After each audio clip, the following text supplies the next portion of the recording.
The record kicking it away. Oh, goodness. Yeah. Good coffee. I did. It's going to be a great show. It's just one of those days. Hope everybody's doing good. I'll let you see. Yeah, I kind of figured that. Add a little cough in there. Oh, But yeah, here we are once again. Here we are once again. That's not a song, but it sounded like it should have been. Oh. I won't be on for very long. Today's the first day of the Steam show, so I'm on my way there. Today's the first day of it. So is today the first day that everybody's playing with their whistles?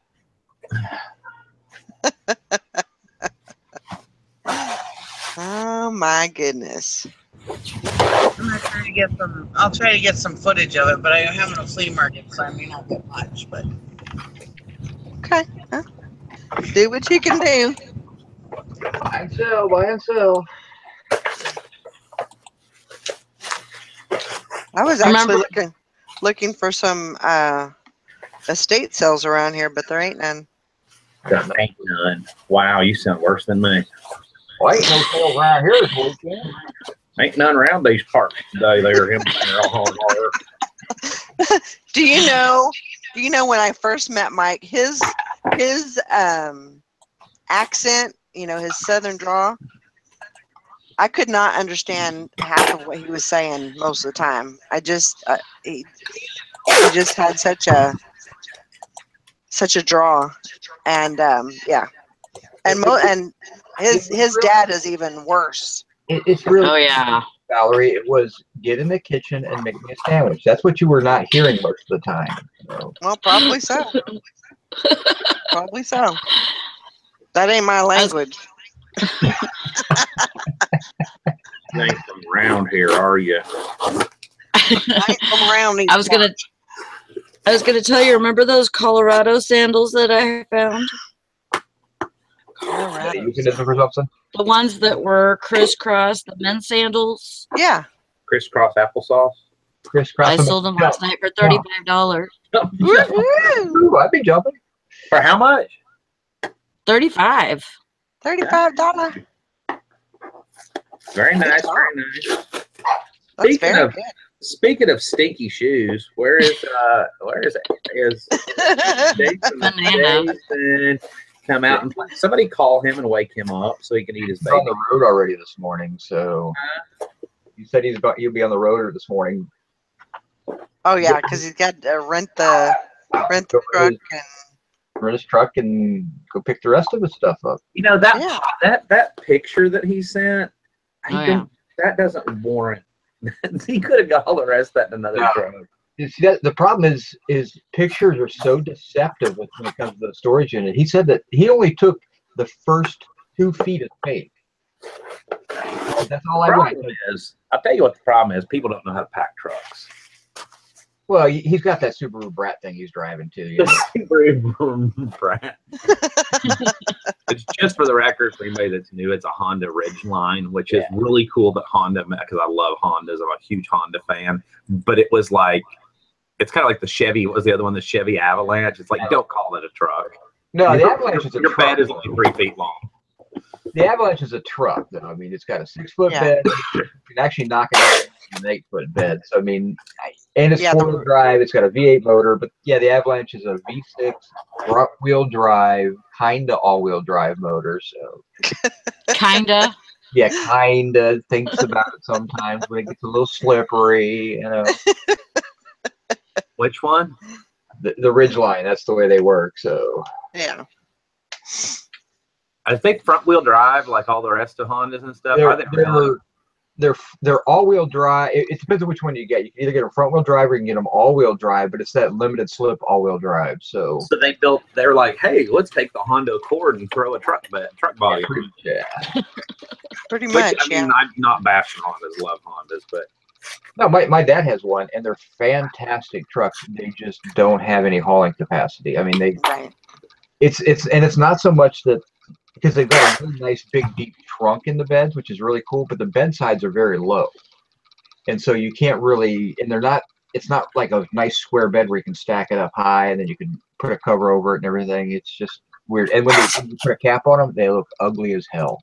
There's two types of people in my experience that drive trucks. Those that drive trucks and like aren't afraid to put it in the mud, and they know what to do with the 4-wheel drive. They know how to haul stuff properly and not, when they put their trailer hitch on, if the drop's wrong, they fix it. It's not like here's their trailer and here's their truck and they're both leaning down because they don't know how to put trailer. And then there's those that just go out and buy a truck and it's all pretty and shiny, whatever, and they wouldn't have a clue what to do with it. Yeah, It's one extreme. It's the rednecks or the rich people. That's usually the two. I'm going to be in the redneck section then. Me totally too. A redneck. So it was, we were talking about it before the show started. We all actually have already talked about everything, so there's really nothing left to talk about. Peace. We're out. So I woke up this morning and I'm like, it is cold. And I was kind of up a little late in a hangout with I was there. Valerie went to bed, but Tara and no, Valerie pieced out. I mean, it was like, bye. Boom. I was like, and with Tara, I did not feel good. Something happened. Tara and Jim were laughing. I said something about, we were talking about doing flea markets. Hey, if you had a bunch of extra money, wanted to start doing storage units, didn't have anywhere to put all the stuff, and you couldn't get away with having a permanent yard sale at your location, your neighborhood wasn't cool with it or whatever. One of the options is to do flea markets. And I said, well, the nice thing about Alabama is, I said, we literally have, like, our cold weather's a joke. Of course, then they start making, how cold does it get there? How cold does it get there? I'm like, whatever. And I hope they're listening and they're making fun of me now. But you don't know cold, man. But I said, well, stop and think about it. When is the last time you saw Tristan and I do a video? When is the last time you saw me wearing a freaking fur-lined parka or whatever? It's like hoodies. It's like hoodies and, maybe a light load. Like, I own winter coats, but they hang on a closet door where they've been for 4 years. But we usually get that one snap, that cold snap, where it's like, it stays in the teens, and we do get negative, whatever. But we usually once a year, sometime, usually February or later in the early next year, we get. Oh, I needed that. $9 now. I'll take it. It's not broken. But we get that one. Period where for 3 or 4 days it stays really, really cold, and then you got to start worrying about your pipes, or you got to worry about, And I understand that people. You know what? I said this morning before the show started. If you live in Wisconsin or Michigan or whatever, don't make fun of people from the South. You're the one that chose to live in the Antarctic. We get it. It's cold there or whatever, Okay, Dad. The difference is people in the North bitch about the cold, or they revel in the fact that they can handle the cold. Right. People that rebel in the fact that they can handle the heat and humidity. True. That's just the differences. I'm in that kind of that middle. In Ohio. It doesn't get super cold all the time, but we get cold. It doesn't get super hot, but we get hot. So, yeah. But I woke up this morning and it's like, and I didn't realize that somewhere in the last about 3 or 4 days, we have officially transitioned from, because August is our hottest month here. We've officially transitioned into fall weather now, whether or not it's technically fall. And I looked at the forecast for like the next 2 weeks, and it's like, instead of highs of 90s and lows of 80s at night, it's now highs of mid 80s, which will be great weather, and then like 64, 65 at night, which is perfect because this is the month. We usually have 2 months, 2 to 3 months in the spring, 2 to 3 months in the fall here, where you literally can just about get away without running any heat or air. And your power bill that is like, we'll have like $100, and that's water, power, sewer. We get trash pickup, it all comes on one bill, and it'll be like $115 for 2 or 3 months, which helps offset those $300 or $400 months, Sure. Yeah. But I went outside to drink my coffee and joining the hangout, the pre-show thing or whatever, and I'm sitting out there with this on and a pair of shorts and flip-flops. And I'm like, it's cold. Like, I feel like I need a bathrobe or a sweater. Throw a dog on. Throw a dog on. I can't take the dog outside. I used to and let her sit in our lap, but the problem is I mean, you talk about chasing squirrels, literally and metaphorically. I mean, if something runs across the yard, she is gone. She will jump out of your lap, 5-foot dive off the front porch. I mean, onto the concrete and take off running. Yeah. Zeus is pretty good about just chilling out, you know, if you're sitting right next to you. But if he sees us, you know, one of those SQs, he's done. Damn, this means I have to drag out socks. Ew. Dreaded sock time. This year I'm going through my sock drawer. I have it is time. I may even treat myself to new socks. Oh no, I got new winter socks last year. Take that back. Sandals most of the summer, so this is like the first year I don't have ghost white feet, you know, to nice tan legs. I get away with flip flops and chacos during the day for the next probably month and a half, and then when I come in the house, I'll start phasing into while I'm sitting here right now, I'll start phasing into socks and house shoes. Just because my feet get cold. All right, I'm gonna leave. I'm at the Steam show. Goodbye. See you guys Monday. Have a great day. Have a great weekend. Goodbye. Don't take offense to everything I said about people in Wisconsin because it wasn't personal. I know the comfortable life. I was so gonna do a working hangout last night, and I'm sure it was just, you know, from not having enough sleep. You disappeared on everybody. I know, but when you don't feel good and you're trying to hold on, but you just can't. And I got chills, and I felt yucky. And so I was like, no, bye. You're just done. You guys were lucky you even got a bye. Yeah, I don't think we got a bye. I heard bye, and I look up and all I see is Bella. All he's saying was dust. Yeah. You must have missed the bye part.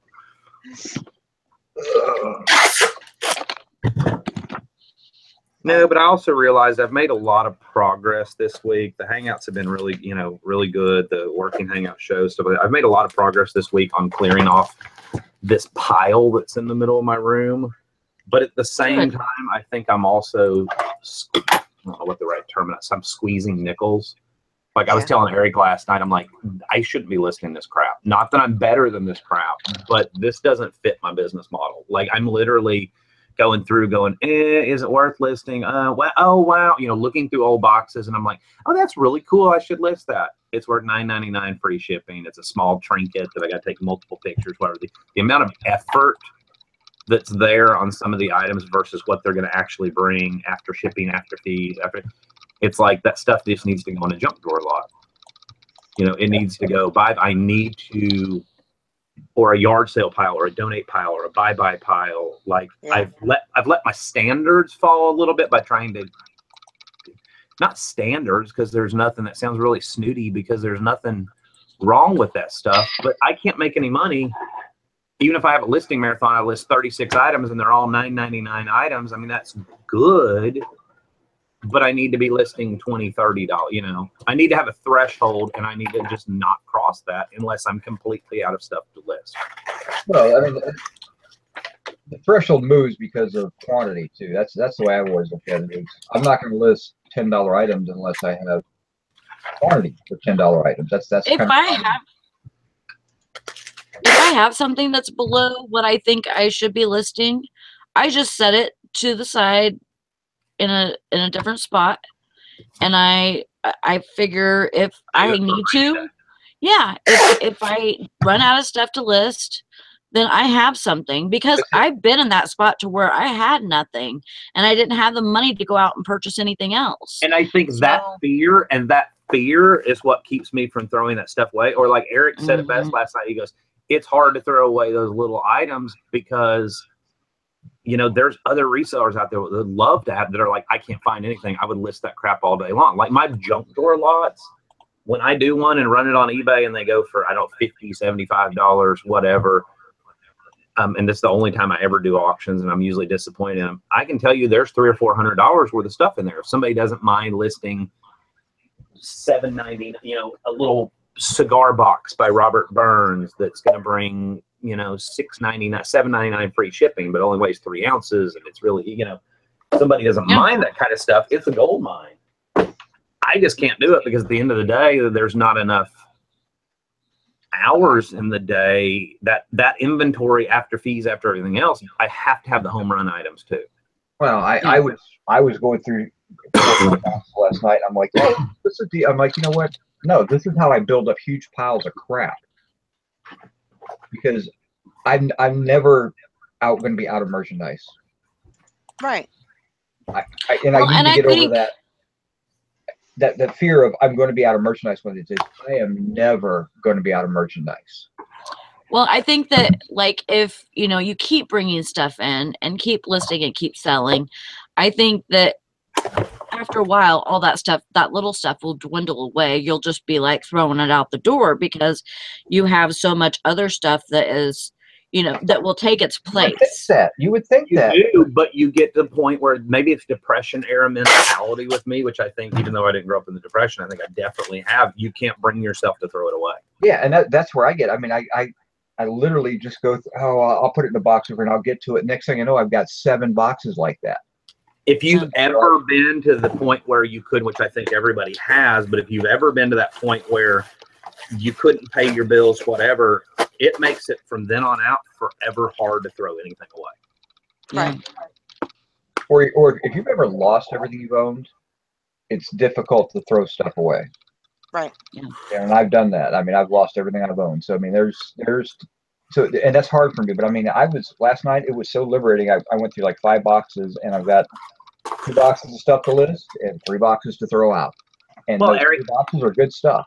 You pulled out a Radio Shack car stereo that was a cassette, whatever, digital, and you're like, how much do you think that's worth? And you're like, oh, it's disappointing. And I'm like, did that just go in the donate pile? You're like, that just went in the I don't care where it goes. I'm not even going to list it pile. And I'm like, good for you, you know? I've got to stop doing that. I've got to stop hanging on to stuff like that. And it's liberating when you finally make that decision, but it's hard to stick with it. Sure. And it's almost like you have to. It's almost like you have to move it out of the area, because then you start second guessing yourself.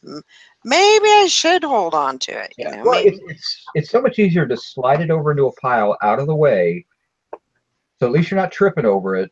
Sure. As opposed to making a solid decision on it. But right, you know, I trip over stuff too much, so I'm done tripping over things.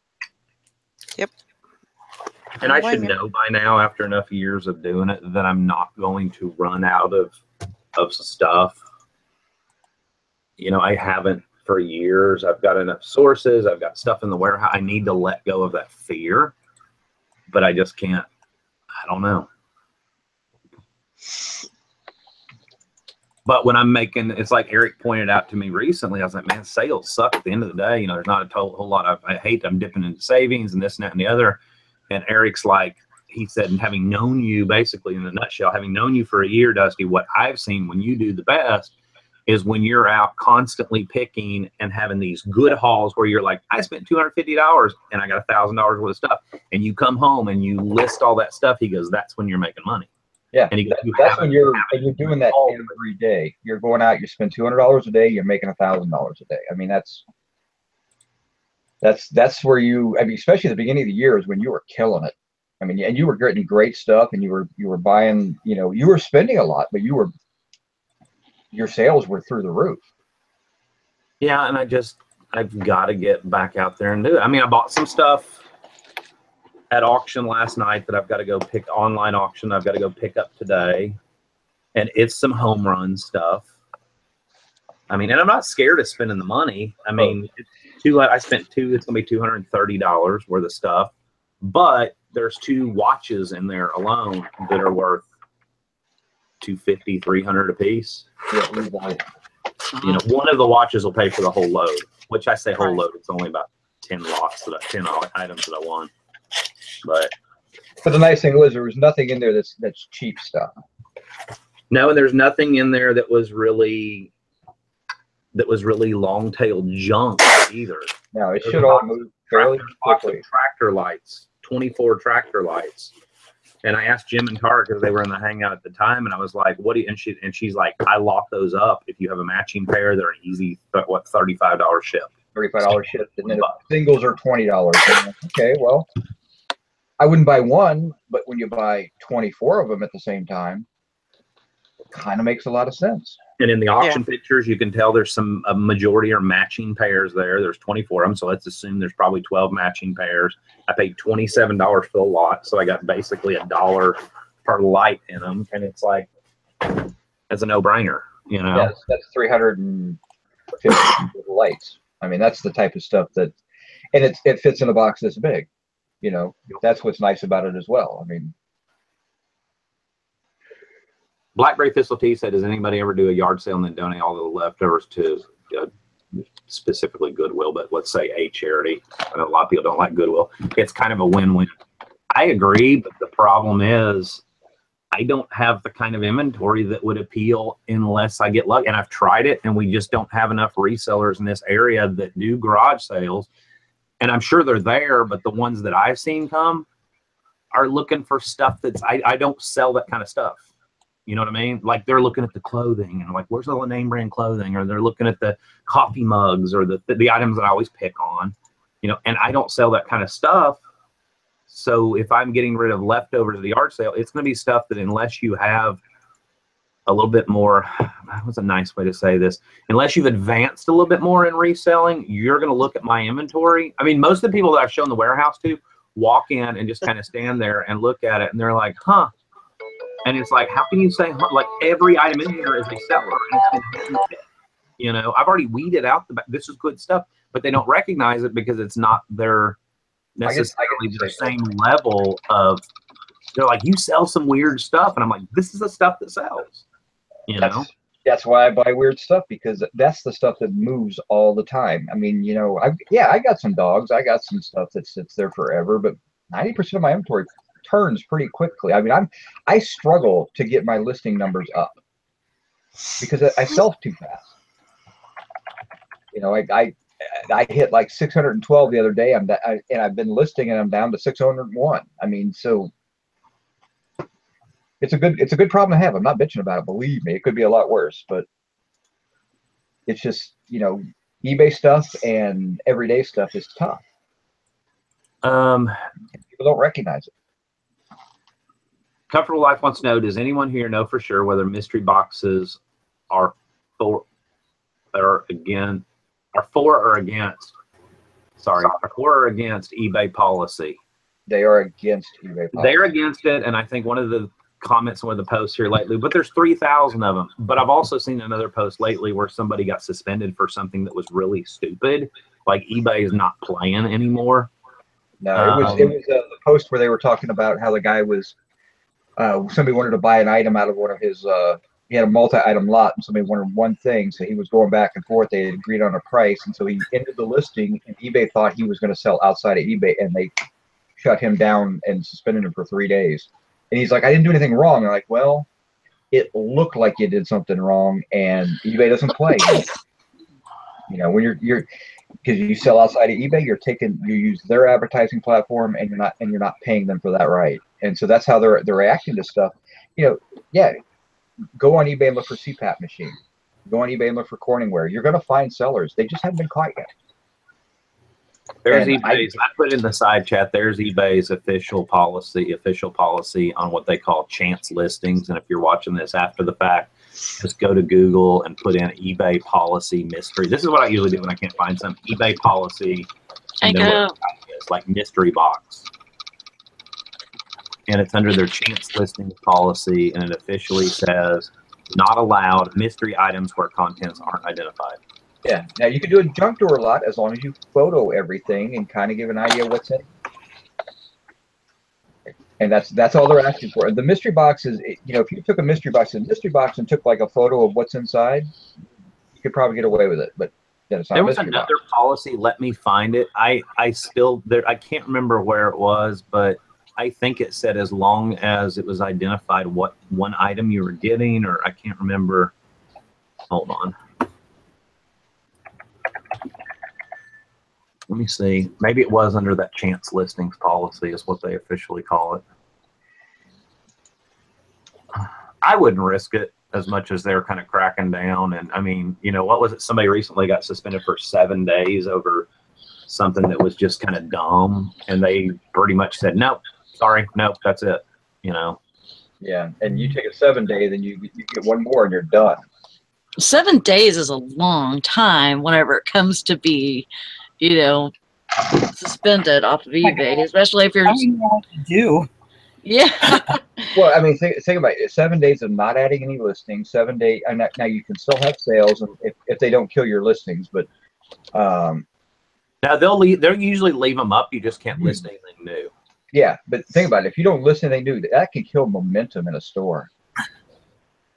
Yeah. It can. I'm gonna say I had my account hacked. I mean, because they kind of go through and they redo everything. I mean, it took like a week and a half for my account to start getting active again. I think I'm gonna say this, and it might sound shitty. I think mystery box listings are stupid. Just do it. Get it. A lot. I mean, because the other thing is, if the person gets the mystery box and they decide they don't like it, with eBay returns, you're gonna get the shit back. Yep. Yeah. Okay, I did not mean advanced level.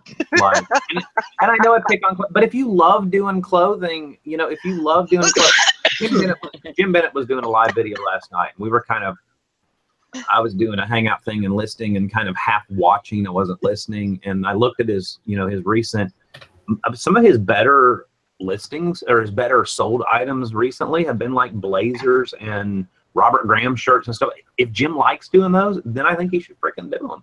I can't stand them. I can't stand the measuring, the blah, blah, blah. It's just a personal thing with me. Yes, we know, Dust. I get bored after, if I sat there and did like I did 40 items yesterday, if it was 40 clothing items, it's my personality. It's a flaw within me because there's money in there in clothing. But see, and I'm not completely into the clothing thing. I can list clothing and it doesn't bother me, but I do like to list other things. Like, you know, sometimes I get so tired of it. I'm ADD, so I had to break up the monotony. I mean, that's what it is for me. If I list the same, like even yesterday doing all those Haynes and Chilton's manuals that came back from Amazon, I knocked those out after the show finished. And by the end of them, I was like, I hate these. This sucks. Like, I'm ready to move on to something else. Yeah. Comfortable Life said, I don't have any mystery boxes up, but heard several saying it was a 2008 rule and not being enforced. It is, but at what point do they decide to enforce it? Is that risk worth risking your account? Exactly. I don't know. Yeah, Sassy Seller says, part of the reason I love reselling is because of getting to touch, buy, research all the things. Right. That's the best thing. Like, I love electronics. I love, learning about new things and learning about, new electronics and stuff that's coming out, plus, the older stuff, so, I mean, to me, it's like, clothing, I could do clothing. I know how to do clothing, and, so I'm going to sell it because I got it for free. So why not? But if I want to do something else, all I have to do is look underneath my desk and I'm sure something will pop out at me. There's like seriously, I was telling Eric, there's my desk is literally, it's not being held up by the stuff, but it's packed under there. If the legs of your desk collapse, it's still not going to move. It's not going to. So, I mean, I have plenty of stuff to, switch between, But if that's all you have, if that's all somebody out there had and they're good at it, and there's sellers out there that are really good at clothing and find really good clothing in their area, then you know what? Go do it and become the best clothing seller out there, you know, then go do it and make that your thing. And you like doing it. I mean, for me, that's the beauty of this business. I was miserable in every job I ever had because I didn't truly, my heart wasn't in it. And I think with reselling, if my heart's in the items, then I'll enjoy it and it won't seem like work. And a day of listing 40 or 50 items won't seem like any damn work because it'll just fly by. Yeah, I just. Valerie, look how long the zipper is. Oh my God. These are like Sassoon 80s jeans. Yeah. Like sometimes the guy needs a long zipper. That's all he's trying to say. This is a woman's jean. Woman's pants. Unless the guy also wants a heart-shaped ass, he should not wear them. My stepson used to wear his girlfriend's jeans all the time. And I'm like, dude, Yeah, skinny jeans are not for you. when me and Jim first started dating, there was a guy that would come in the bar that he had those jeans that fit him wrong in the ass. It made his ass look like an upside down heart. It's just messed up looking.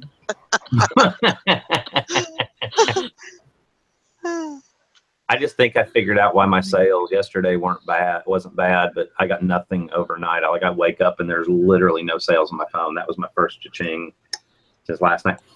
I let my promoted listings die on the 23rd. And if I go and look at the graph, it's literally ding, ding, ding, binging along up here. Promoted listings ended on the 23rd, and then just bam. My Mondays and Tuesdays have been really bad for the last like 2 weeks. And then it will build on Wednesday and Thursday. And then hopefully it'll keep building into the weekend. But my Mondays and Tuesdays these last few weeks have been really sucky. Yeah, I've let some of mine go down too because I've only got like 400 items on promoted listings, and I got a huge drop in the graph overnight. Whenever you have listings that go off into the unlisted stuff, do those come off of your promoted listings too? Yep. Yes. So if you're on a revolving cycle of relist, you're constantly pretty much just like put a sticky note on your, which I used to have and it must have fallen off or thrown away or whatever. Put a sticky note on your monitor. It says check promoted listings, check markdown manager, check promotions, and check those three things. I usually try to do it during the show because it's when I happen to think while I'm checking my email and shipping my packages every morning. Right. Whatever items you've relisted that aren't in those promotions or markdown, go ahead and throw a sale or a promotion on them. Yep. I know my sales off. I got to put a new sale on. Yeah, I wasn't sure about that. I usually check my promoted listings because a lot of times when you're listing things, those newly listed items can be eligible for that also. So usually if I get done doing like 5 listings, I'll go to my promoted listings and see if they're on the list, and then I'll if they are, then I'll get them up. Just a thought. I thought about going in and doing like a really aggressive sale, like 50% off of everything in my store, which is, I got a lot more low dollar items. I do high dollar items right now, but doing like 50% off everything that was $35 above. I've done that, and I don't really see a whole lot of benefit off of that. It's like people are afraid all of a sudden because the price got too cheap. Well, I think your better option is to get more aggressive with the promoted listings than a sale. Yeah. Pay a little bit more. That's what I think. How do you get more aggressive with promoted listings though? You can pay a little bit more, get a little bit more than the trending rate out there and get a better price, or you can do a better promotion with buy one, get the next one 40% off or something like that. I mean, you can get crazy with it. Yeah, the promoted listings, if there's something, if I need sales and you say I haven't gotten sales all day and I need sales, I'll go in and put on a couple of those promoted listings, I'll put 20%. And, I think it helps. I'll have to go look at that. A lot of that's pretty aggressive. Sometimes I'll do 10%, sometimes I'll do 15, but I don't really run. I run sales, but I don't run aggressive sales anymore. Usually mine are 5%, and but I run them all the time. My sales are run all the time, but I do more on the promoted listings now. But I thought that if you put the trending rate, those are almost like 10%, right? Now most of them are in the 5 to 6%. Right? Yeah, I just did it, and yeah, most of mine were 4 to 7%. I mean, 5 to 6. Yeah. Yeah. And that's not a markdown rate. That's how much you're willing to pay. Right. For promotion. So if you pay more, you'll get, a more aggressive campaign. eBay will say, hey, he's paying more, so we have to get better exposure, things like that. That's what you're paying for. Exactly. Then that's your promoted listings. Now you can go into promotions and get a little crazy with different unique things. You can do a lot in the promotions thing. I mean, you could stop using Markdown Manager and just use promotions. And I think that's kind of where they're going. I think they're going to get rid of Markdown Manager and just force you into the promotion side of it and say, okay, if you want to do a sale, do it a promotional sale. That's kind of what we're working on. So yeah. An interesting post just now, or well, 2 hours ago, Jim Cooncat was talking about he works a full-time job, and so he's trying to list every day to subscribe to the theory, which we've always talked about, that his lack of listing activity probably caused his listing to show lower in search results. So what he's doing is he's scheduling all the listings, but not paying the 10 cents. He goes in every morning, if I got this correct. He goes in every morning and changes it from, the listings that are already up and ready to go, changes them from, schedule, start when I schedule them. Let's start now. That's actually pretty smart. Did Dusty just freeze? I don't know. I just got dumped out of here. Can you hear me? Yeah. That's weird. It just said all snap on my Google Chrome thing. Yeah, I'd like to know when Google decided to go street with its notification. Oh, snap. Something must have gone wrong. I mean, it's better than like the Microsoft 404 error or whatever. But what he's doing now is he's going in, and so then he takes those, and he's got himself a little calendar, and he's like, start these. And he said, that he's seeing sales and stuff. Okay, so he's taking new listings, and whenever he's taking new listings, go ahead and making them and do them as, schedule them for like a week out, or just pick an imaginary date in the future. And so they won't actually start. And then, like, let's say he does all that on Monday and sets them all up. Then he goes in on Tuesday morning, picks 3 or 4 of those, changes them from schedule listing to start immediately, takes those 3 or 4, makes them live because he's already got the listing part of it done. Yeah. I guess in theory you could do the same thing with drafts. I just don't trust drafts, but I'm assuming he like on his days off, he said, I'm going to pull up 25 or 30 listings, but I'm only going to list 5 a day for the next week. But I'm only going to start 5 of them now. I'm going to schedule the other 15, and I'll go in each day and pick 5 and change them to start immediately. Yeah. That's what I try to do, but usually I don't get as far as I want to. I usually try to make the listings, and then I'll, on my days that I have to work, I'll take the pictures and make them live. That's been what I've been trying to do. So like I already have the listings done. If I don't have enough, then I, like during the show or whatever, I'll make more listings and make those live on another day.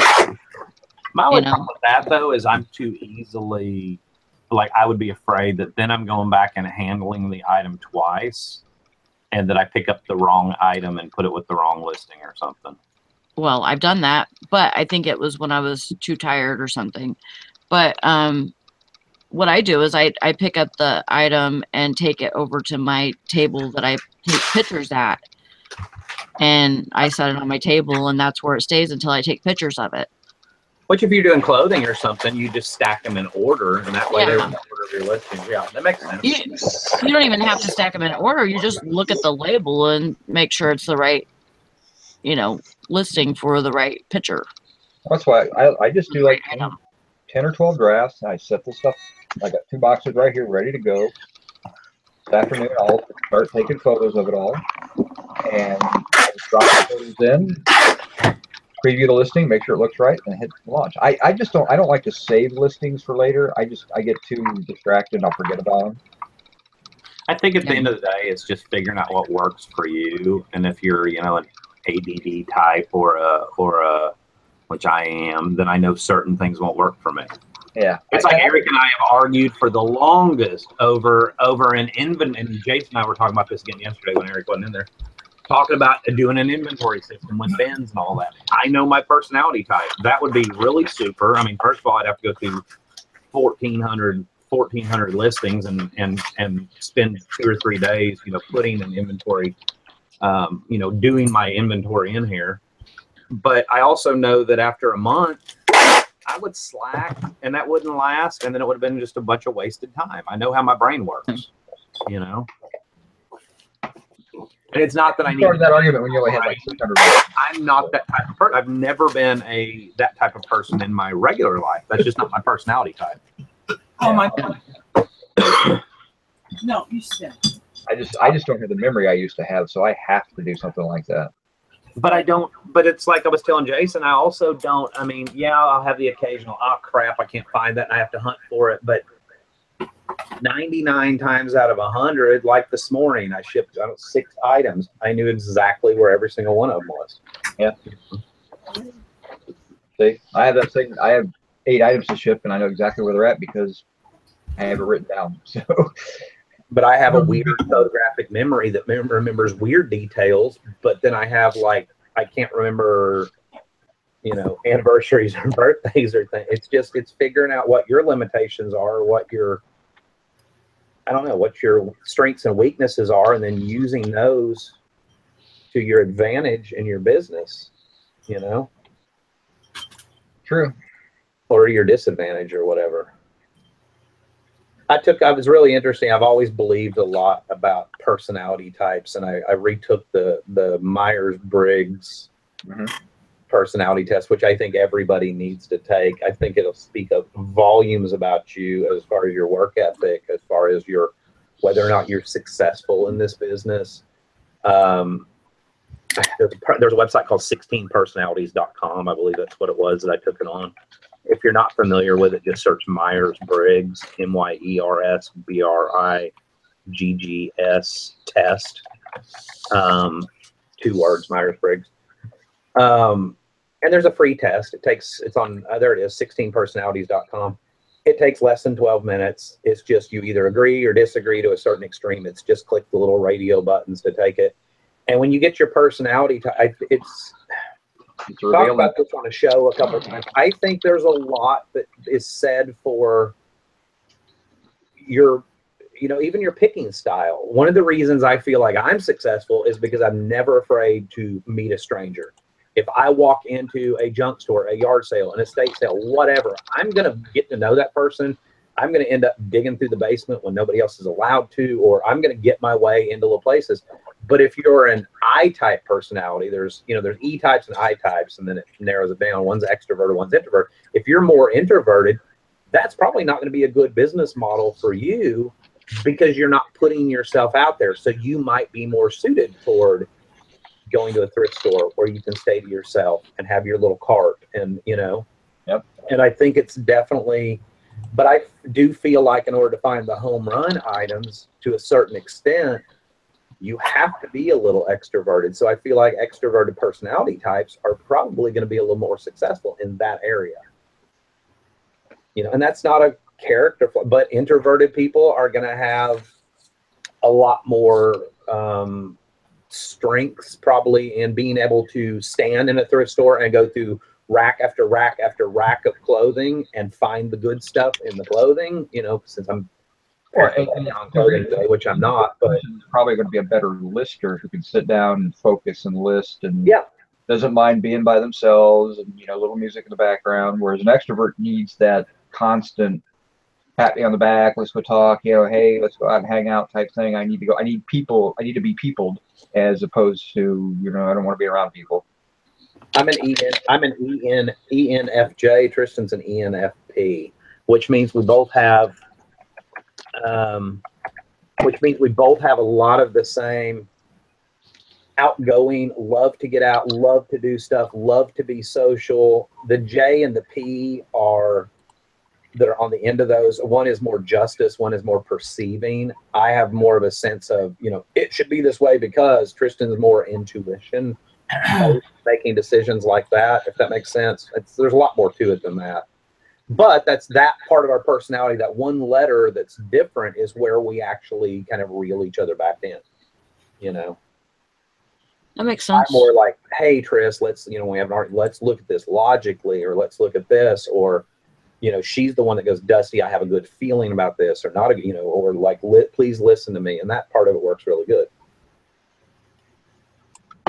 I don't know. I think it's I'm fascinated by social psychology, psychology in general, and always have been, but Me too. It's just, I don't know. And then there's websites out there that'll tell you if you're this personality type, you'd be best suited to be this. Here's famous people that had the same personality type you did. Here's going to be your strengths. Here's going to be your weaknesses that you're going to struggle with,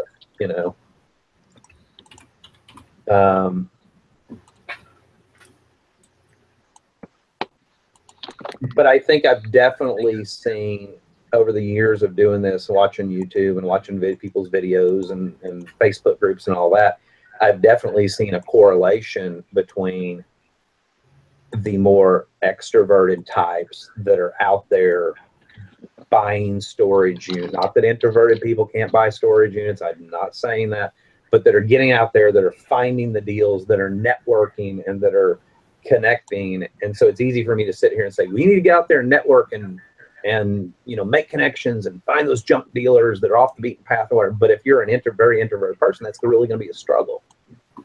It's going to be hard. But like Eric said, you may be really good. You may be really good at just sitting there and doing clothing or doing whatever item that's a little bit more monotonous that I personally can't do because of my personality.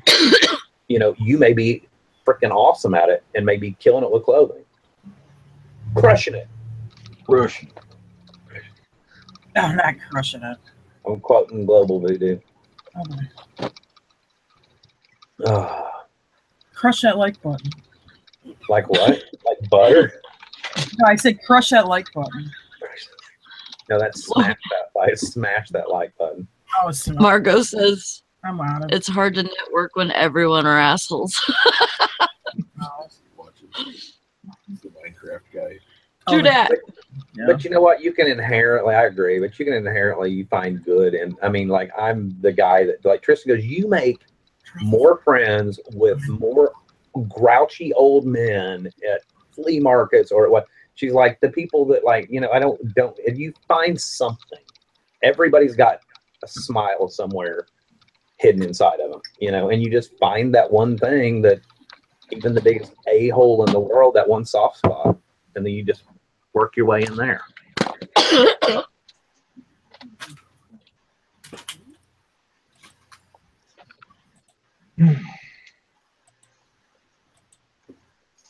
Here. I think I'm going to create a post about that.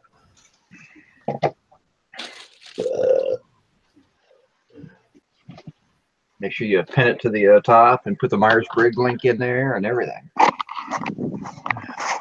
Yeah, that's too much typing. I'd have to sit forward to do that right now. All right, so I just put 1,300 items on promoted listings. Yeah, I didn't realize that pretty much every single one of them had gone off. Well, they had all gone off. Wow. So let's see. Yeah, that's a big difference. I'm at a whopping $9.58 in sales today. So let's see what that does. I had nothing overnight. My last sale was, let's see, all orders was a battery charger, and I think that was about 9 o'clock last night.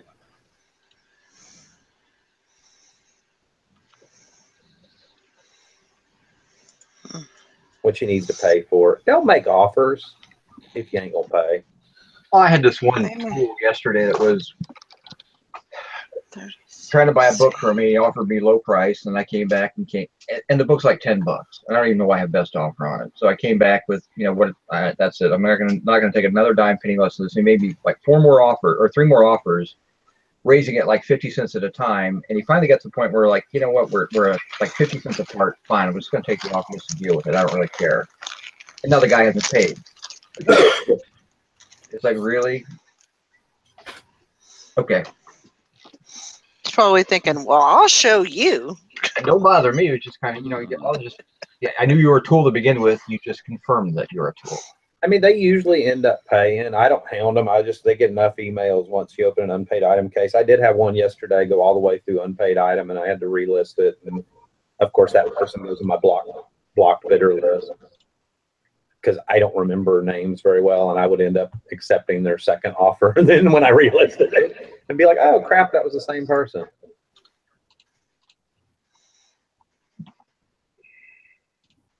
I tell you what I will do. Like, I listed those antique buttons yesterday and I had an immediate offer, and they've got a lot of feedback. And it's kind of weird that they haven't paid. Maybe they're a seller and they're waiting for some money in PayPal. I will go in and manually send an invoice again. I'll do that every now and then. If it's like $30 item or something, That's an $85 item. Just as they got 5,300 feedback. I don't really want to hammer them with an unpaid item case, but if you're also, the rules, to pay for your crap,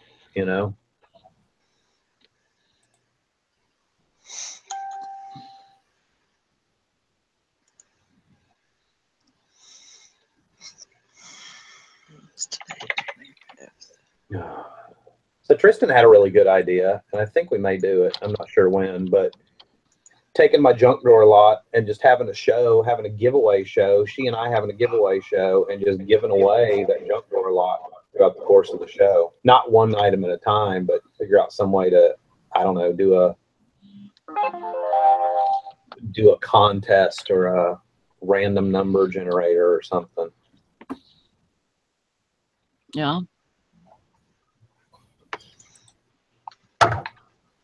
That sounds fun.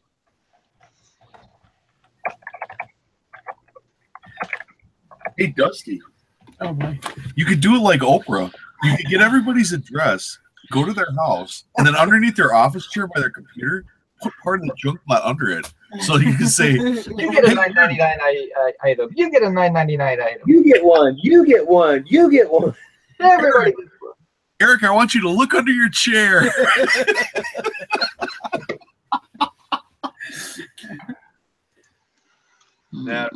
That'd be a good way to get rid of stuff you don't want to list. It'd be hard on your production staff having to do that. Turtle Trader was asking if anybody is familiar with the 5 love languages. What? 5 Love Languages is a book that was written by Gary Chapman. Oh, I thought that was 15, 20, or $25. Do what? I thought the love languages were $5, $10, $15, $20, $25. We all have in us things that make us feel loved, and the 5 love languages, let's see if I can remember them, are physical or a combination of the both, but usually there's a predominant one. Like, it makes me feel love when my significant other or even people around me, spouse, relatives, whatever your situation is, when they do the following, and they're like physical touch, receiving gifts, quality time, acts of service, and words of affirmation. Damn, I did pretty good on that. If you start like me, Leo Pascalio to me, I'm getting out of here. That's all I'm saying. Like me, for instance, mine is physical touch. It means more to me to lay on the couch with Tristan, have her, pat my leg, hold my hand, whatever, hold my hand. I'm a very physical, touchy person. My second one, kind of shortly below that, is words of affirmation. It makes me feel loved when I hear, hey, thanks for everything you do, or, hey, that really meant a lot, just stuff like that. But what I have to realize is just because that makes me feel loved, Tristan's love languages are totally different.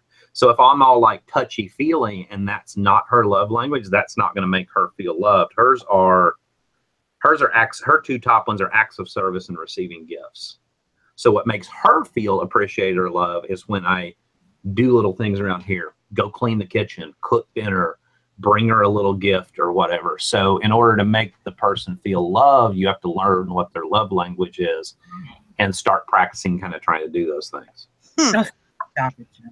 But yeah, I mean, if you're good, then you just kind of have a well. I mean, she obviously appreciates all the other three love languages as well. But, you know, she just made some comment that I probably don't want to know what she said. But you learn to just kind of overall. But once you learn, and you can take a free quiz online, but once you learn what they are, it makes it a whole lot easier to, like, why is this person pulling away right now? Why am I feeling a little bit? Why am I feeling like not loved right now? Oh, it's because your love tank may be empty, you know, because you haven't received the person hasn't really been doing that stuff. Yeah. So there you go. Oh, I could do a whole show on that one. Oh God. But not on your show. Sorry, I won't do that to you. My ways of telling him I love him are calling him an asshole and saying I hate you. That's true, and you do that a lot. I do. But he knows there's only love in there. Each other. We love each other, but yes, we never say to each other, "Oh, I love you." Never. That's messed up. It's just a secret language for you. Yeah, it is. Well, I'll tell you this: his first wife was somebody he always had to buy flowers for, cards for, say a lot of I love yous and reaffirmations, and that didn't work. So her two strong languages are probably words of affirmation and receiving gifts. You know, It wasn't that she was needy. That's just what make people. Love languages go back. I see the psychology behind it. Love languages go back. Our what makes us feel loved is formed in the first few years of life. There is so much connection to especially your relationship with your mother, relationship with your, father, but it's more so the mother, but whoever raised you, whatever made you feel insecure or made you feel loved in the first X amount of years of life, usually the first 5 to 6 years, that carries over into your adult relationships. And this is not just this is psychologically proven. That carries over into your adult relationships more than you have any idea. The bad things that your dad did to you or your mom did to you are things that will raise triggers even 40 years later.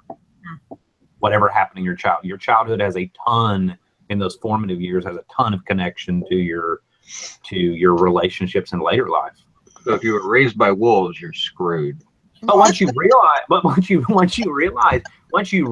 that, and you realize, okay, this is just me being, and you kind of get a grasp on that, then it becomes easier to let go of those insecurities or get a handle on your overall stuff.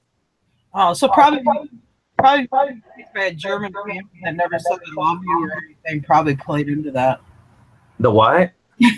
Is my Yes, I'm German, and I had a very old German. Like my grandmother was an old lady, but you didn't say stuff like show emotion or I love you or it was all perceived as you're being weak then. Yeah, could see that.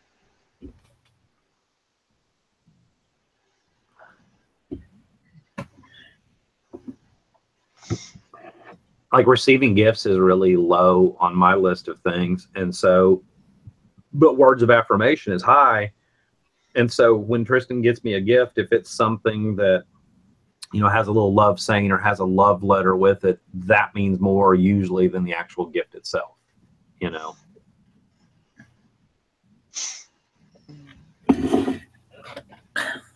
And I just tanked another show.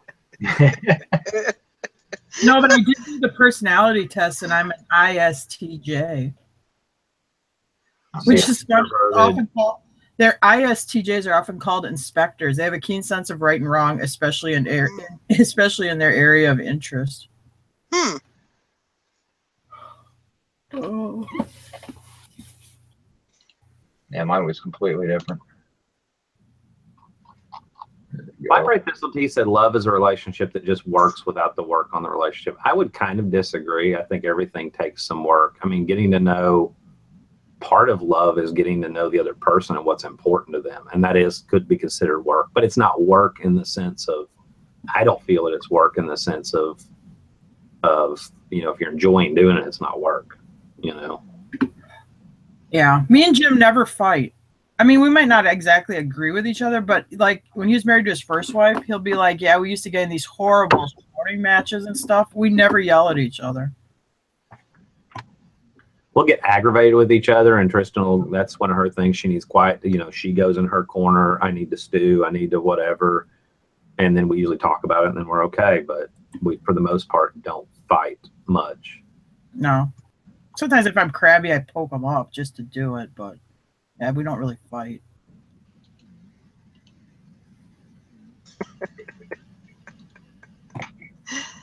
Oh, y'all are so crazy. Silly. You know what I mean? You know, like when you're with somebody, you know what buttons to push to drive them insane just because you're kind of crabby. So you're like, well, I can't have him being happy. So.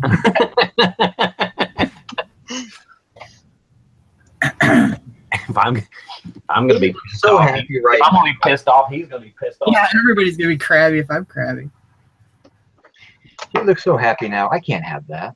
I'm not happy. You're not gonna be happy either.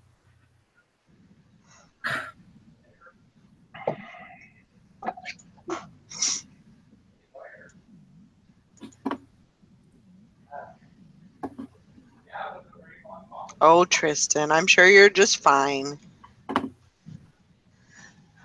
Good morning, Robin. Jason's going to be giving you a call, Robin.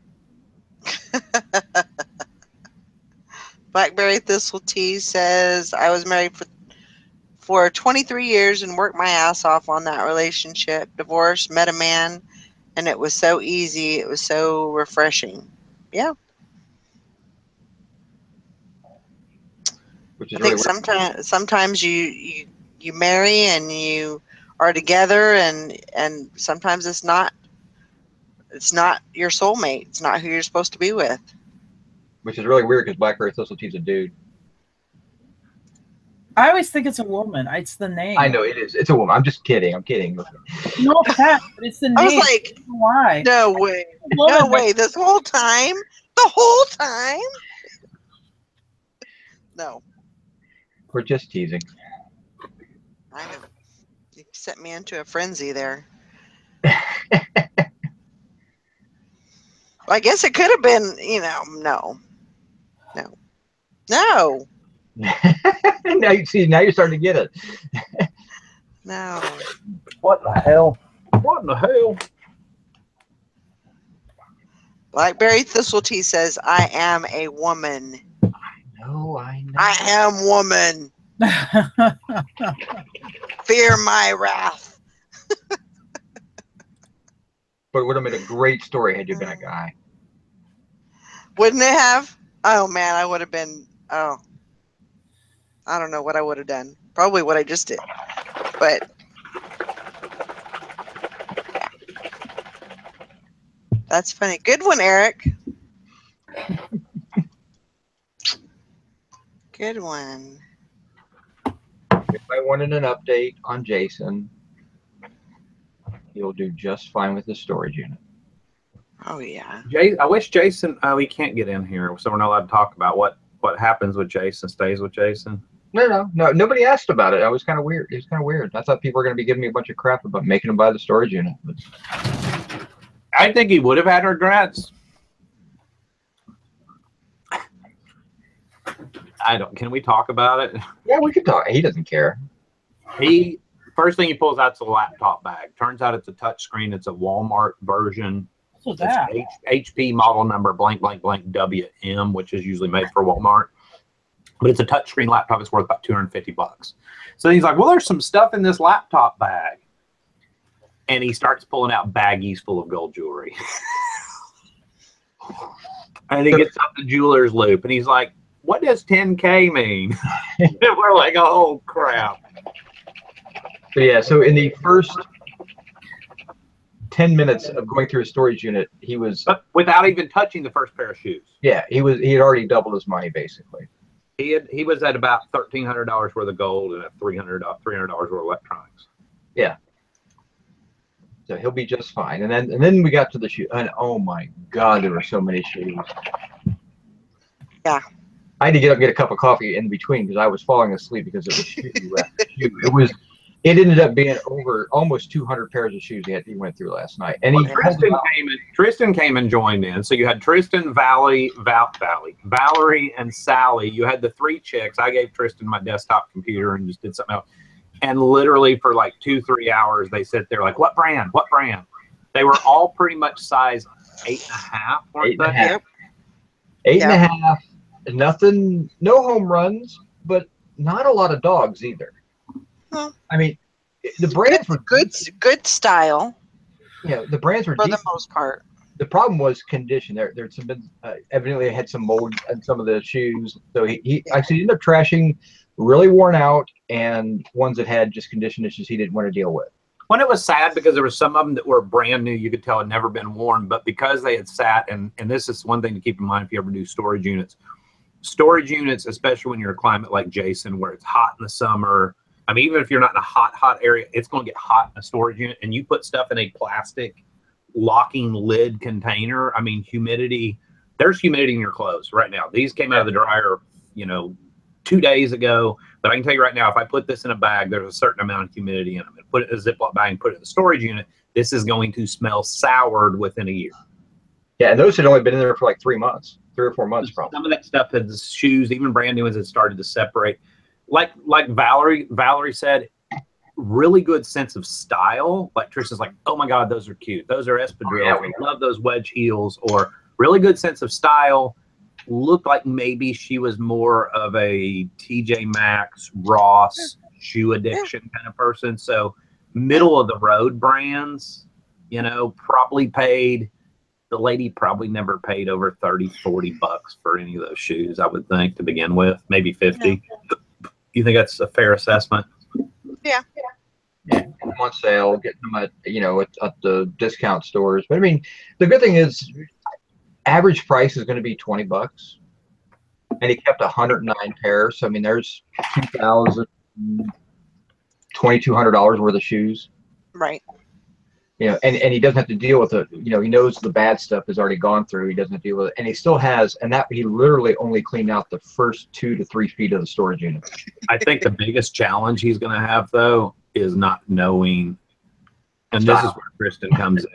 Knowing style, like knowing what a wedge heel is, knowing what an espadrille is, knowing what and this is where Tristan comes in. I'm like, write the description. Tell me what this is. He's going to have to find somebody.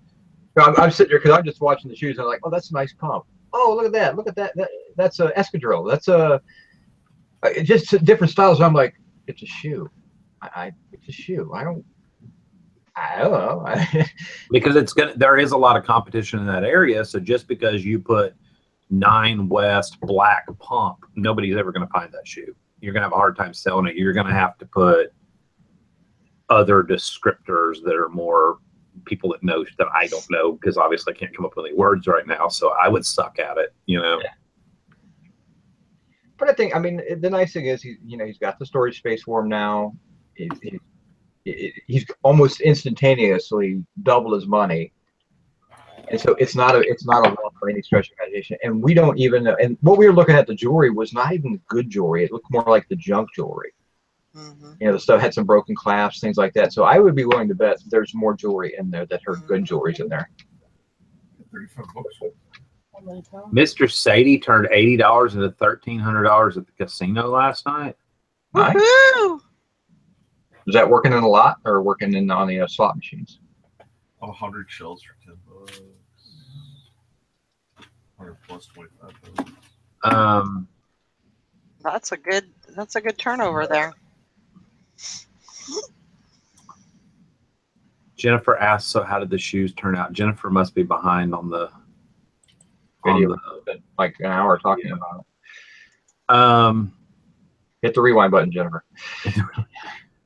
So I don't know. If I was him, knowing what I would almost be tempted to find a reseller that wanted. That's what I said. If you give Robert a call or something like that. If you move those shoes for $5 a pair. I was gonna say, if I take $500 for all of them and just be done with it. Yeah. And because he still has, you know, he still has to go rent a van or a truck and get the rest of it. So we don't know what else he's going to find. That's crazy, though, if you stop and think about it, that somebody has a shoe addiction. I'm sorry, we'll just call that what it is. It's an addiction if you have that many pairs of shoes. And then has a laptop bag with 10 and 14 karat gold jewelry in it, but you're behind. And he even found the delinquency notice in the storage unit. Why didn't you pull that jewelry out and go pawn it and go sell it and pay your store? I mean, I don't get it. I don't understand. And it was $95 a month, and she was 3 months behind. So $300. Was that what it was? But you know, if you think about it though, you know, maybe somebody ended up in the hospital. Maybe they had a car accident. You know, maybe they had to spend some months in rehab. It's very possible. I mean, she moved around a little bit because we found her name and Googled her name. Because I mean, you do that to find out if there's an obituary or something like that. You can get some of the backstory. But we found none of that. She's not in jail. Right. Didn't live in the greatest neighborhood. It did look a little rough. It's really rough. But you know, I could buy a divorce, or I could buy lost my housing and I needed to move out and get everything in there. And and at that point in if that's what happened, you know, sometimes you just have to cut your losses, and you know, that's a lot of stuff to lose. But if it's eating or paying your storage bill, sometimes you got to make that choice. There's a way, you know. Mama J said maybe she was alone and couldn't get there to pay. I mean, if you just communicate with a storage unit play, trust me, they don't want it to go into default, because they're going to most times not get their money back even out of this. In this case, they did, and depending on the state's laws, they may have to actually give that extra money back to her. Where Jason's at, they have to give the money back. But you know, there's really no. Mr. Sadie texted me a screenshot. His first win was $800. It was video Keno on. I guess that's on a big board. I don't know, but yeah, that's pretty awesome. He said that's all he plays. But I mean, if you just call them. I mean, I've known people that went to jail. I've known people that went to jail. We worked with a guy at the nonprofit. He went to jail, and he would use his phone calls and like, Dusty, I need you to help me figure out how to pay my rent so they don't take all my stuff, whatever. You know, I can give you access to my, come by here and they'll let me have access to my, a debit card to pay I need you to. There's a way to do that. I mean, unless you're completely alone, this lady didn't strike me as, I think it would just be a really, really weird that you don't know anybody or don't know any way to pay your bill. Unless you are incapacitated in intensive care in an emergency, in a hospital. I get that. Yeah, and nobody knows about the fact that you have a storage unit. You're in the Antarctic, and everybody thinks you're in Pennsylvania. But yeah, we don't know what's. Jill asked what was in the rest of the stuff. We don't know. Jason's picking that up today, and he'll let us know when he's ready to go through that this afternoon. I'm sure he's got to get back to his shop and actually clean up his shop because it was rough last night. I mean, it was like, you've all seen his shop. You've seen pictures of his shop. We could hardly see Jason in the shop. Yeah, that much stuff. Oh, and then he also he's probably got $500 or $600 worth of perfume. True. A lot of Bath and Body Works, different. I think there was 60-something bottles of Bath Body Works lotion that was unopened. And none of them that we looked up just kind of briefly. I was multitasking, trying to bid on online auctions, so I was half paying attention, but none of them were old enough to like be really rare or discontinued fragrances. And I told him, I said, I would probably, because he's just not a $9.99 person, I would probably lot a lot of those together and just blow them out. Try to get $100 for the lot of lotion, or find a local reseller that wants to do them, sell them to Sherry.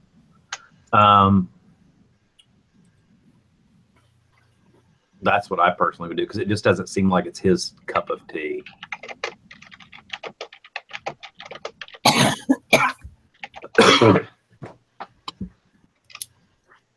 but he did really good. I'm really happy for him because I think he was. I mean, he came back with a 46-ounce slushy, looking like a kid that just lost his puppy.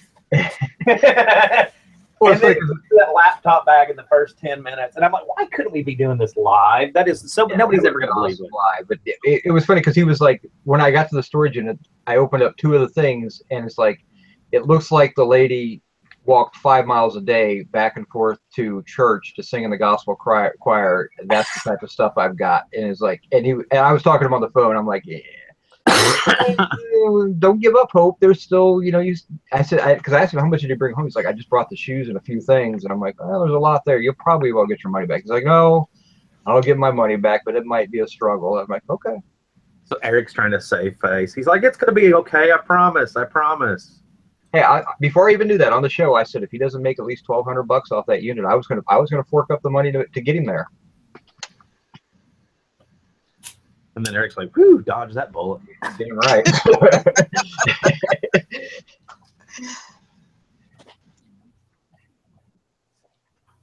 course, if he'd had a bad unit, it might have forced him to open that safe.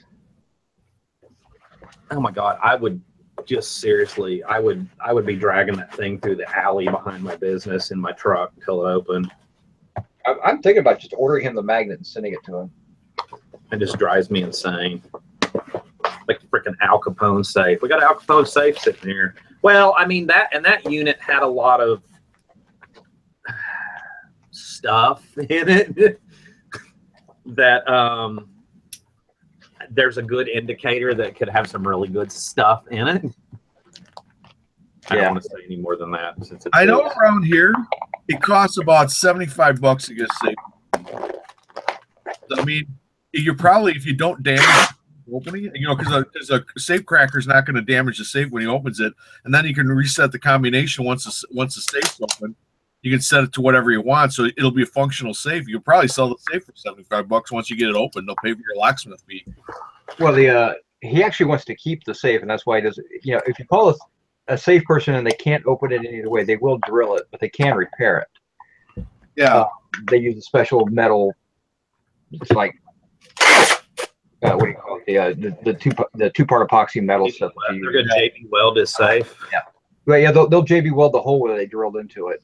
It depends on the permanent fix. I mean, it's super strong. But I'm lucky. We got a pretty good guy in town. But yeah, I mean, if you get a good person, they rarely have to drill it.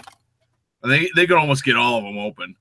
When I was at Ollie's, man, none of our safe. You could, if the safe failed, you had to drill it to open it. Oh, really? Yeah, that's because they're commercial safes. That's what they're designed like that, and they failed a lot more often than most people want to talk about. He didn't go through the change yet. He just kind of set it off the side. That's kind of what he was saying, is I'm going to break even with the change as long as it adds up enough. But yeah, I mean, all he needs to do is he has to order a rare earth magnet, and that's we already researched how to open it. And once he gets it open, he can actually reset the combination. But he wants to keep the safe because it's got a really good fire rating. He's like, I can use that as a good document safe. So, not worried about security because he knows it's really super easy to open. But it's just, I think he just kind of loves having the anticipation of maybe what's in there. So. I think it took him 4 hours yesterday to even tell us the first damn brand of any of the shoes. I think he loves just keeping people in suspense. Oh yeah, he's like, what's the brand? What killed me was, the brand is always in the inside of the shoe, and he picks up the shoe and he always looks at the bottom first. Dude, he's like, China 8.5, 8.5. I'm like, dude, quit looking at the bottom. Start looking inside where your foot goes, where your heel goes. They're all gonna say China unless they say Italy. But you did get some that were made by Italian shoemaker. Was the brand? I mean, he got some really. Tristan was like, I want a bunch of those shoes if they were my size. Don't know about the coins in the jar. He did bring it in as far as how many pounds, but I think he estimated that there was probably about $50 worth of coins there.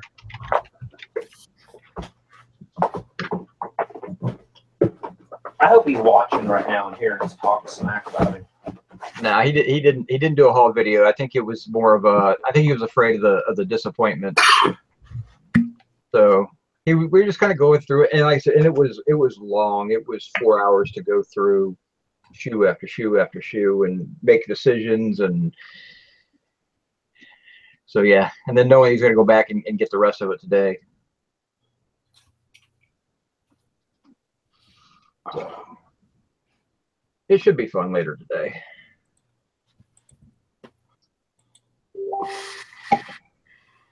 Yeah, that picture, it looked like there was just a lot of everything.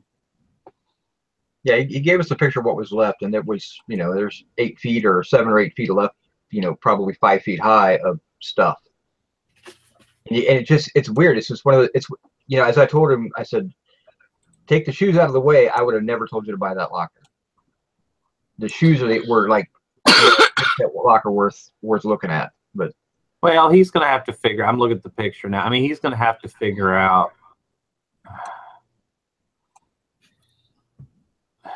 There's a lot. Looks like there's a decent amount of household. I see those wicker baskets with the cotton. Yeah. Not linen, but kind of looking liners in there. I see pictures. I see buckets. I see. He's going to donate trash cans and a rug, and yeah, 3/4 of that is going to go to the donation pile. I'm just curious to what's in there that we didn't, because like I said, you know, it wasn't like we had a jewelry box or anything like that. It was just stuffed in a bag, and it looked like scrap more than anything. So I'm willing to bet we haven't seen her better stuff yet. Yeah, because really the thing is that if she was going to take her good jewelry with her, she would have took her laptop and stuff the laptop too. Was this year's model. It wasn't an old laptop. It was actually this year, 2017 model. So Walmart sold it for $429 new. Yeah, it's still available. I mean, that's what's crazy. I mean, you can still buy it new in the box. The grouchy reseller shows up. Oh man, look what he's auctioning off on the 3rd. I mean, Jim Bennett just said you should never buy a locker expecting to sell everything. Absolutely, you should throw some stuff away. I agree. But at the same time, if Jason was more, but it's just not his business model. There's enough crap in there to have a decent yard sale. You know, if he was the yard sale type. Yeah.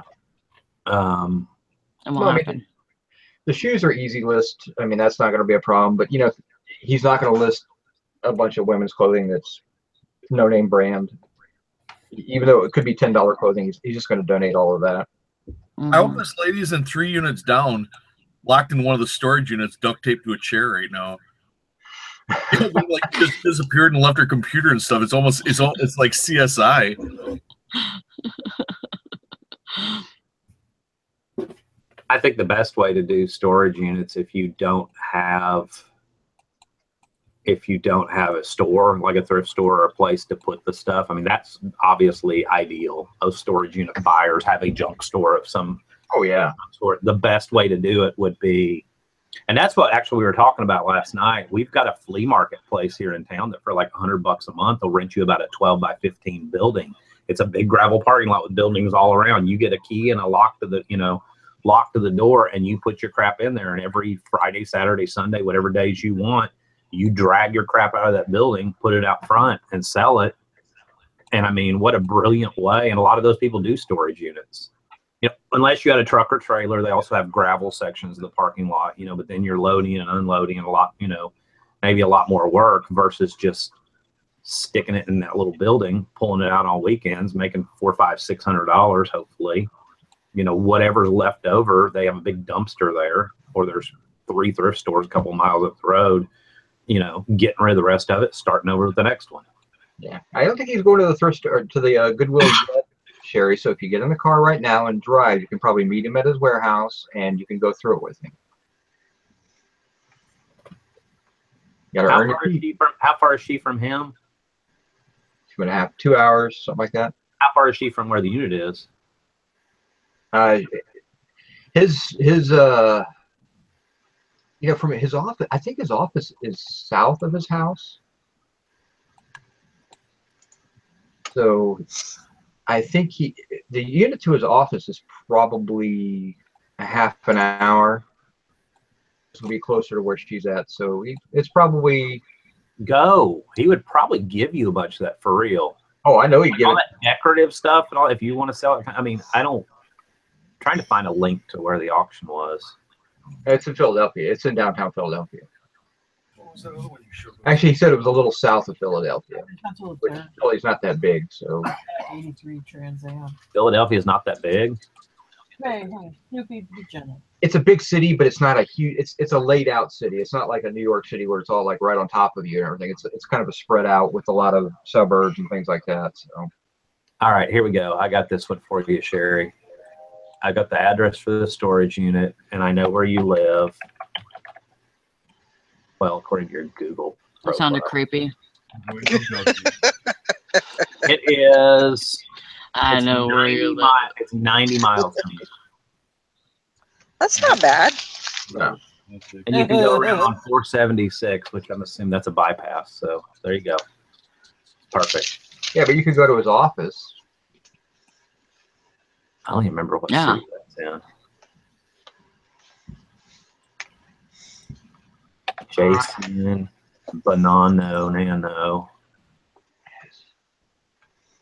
Of course, he's got all his crap on lockdown, so we don't know where he lives. Oh, I know where he lives. I mean, that's. But his office is a half hour from his shop. Or from He's south of there. I believe his office is south. From where he's at, his office is closer to Philadelphia. I thought, but I could be completely wrong. Like I said, I'm mixing them up. I'm not going to the storage unit. Well, then you know what? Quit your griping.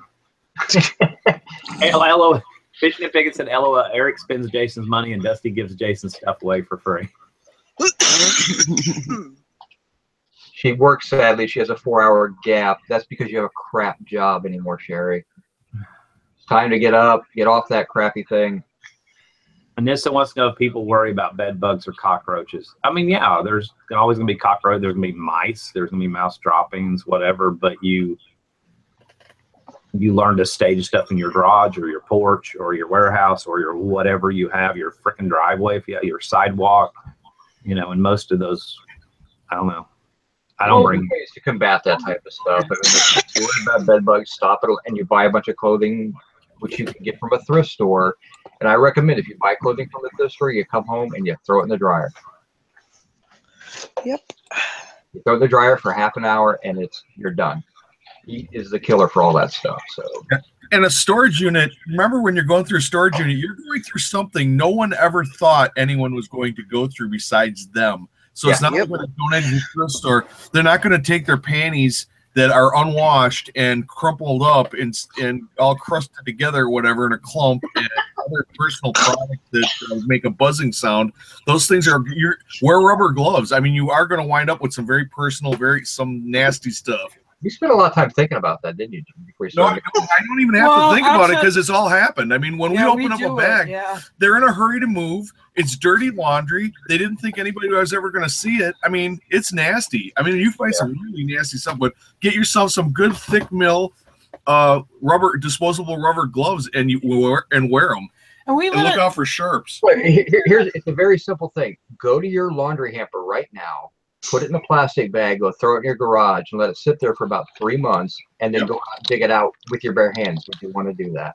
Yeah, totally. And we live in the country, so if you live in an urban area, it's not an option. When we bring home a storage unit out of the trailer, we take it out back by the burn pile, and stuff like mattresses, pressboard furniture, crap. It goes on the burn pile. We're going to torch it. I mean, if mold, if bugs, if dirty underwear, if stinky shoes, if fear of bed bugs or cockroaches or mouse droppings, because you're going to find those because people leave food in freaking storage units that every single time. If all that kind of stuff, if you can't at least try to think of a nice, well, you know, I never say anything nice. So if you can do it without gagging. If you can't man up and put on a dust mask and some rubber gloves and just and realize, hey, I can take a shower later. It's not that big a deal. Then storage units definitely aren't going to be for you.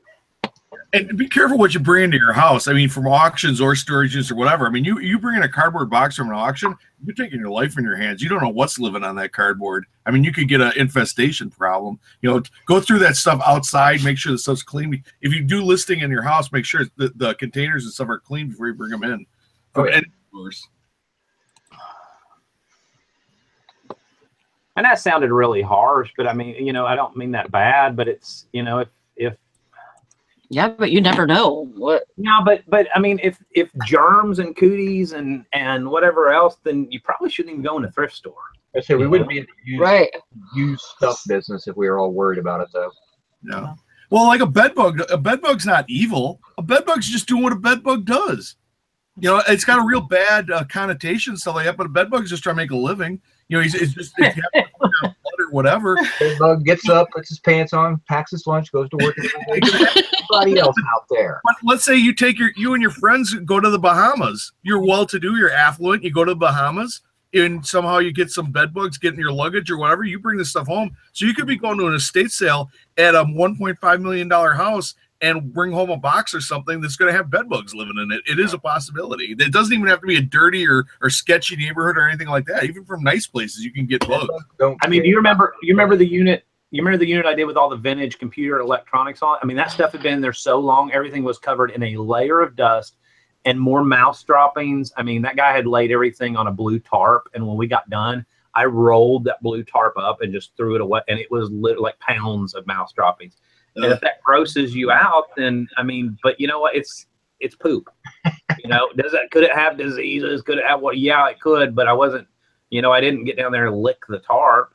You know, that's part of it. You get the bones off you. I would just not have to talk to you anymore if you did something like that. Sounds like I Black tried, Widow. and Tricky kept pulling my mouth back.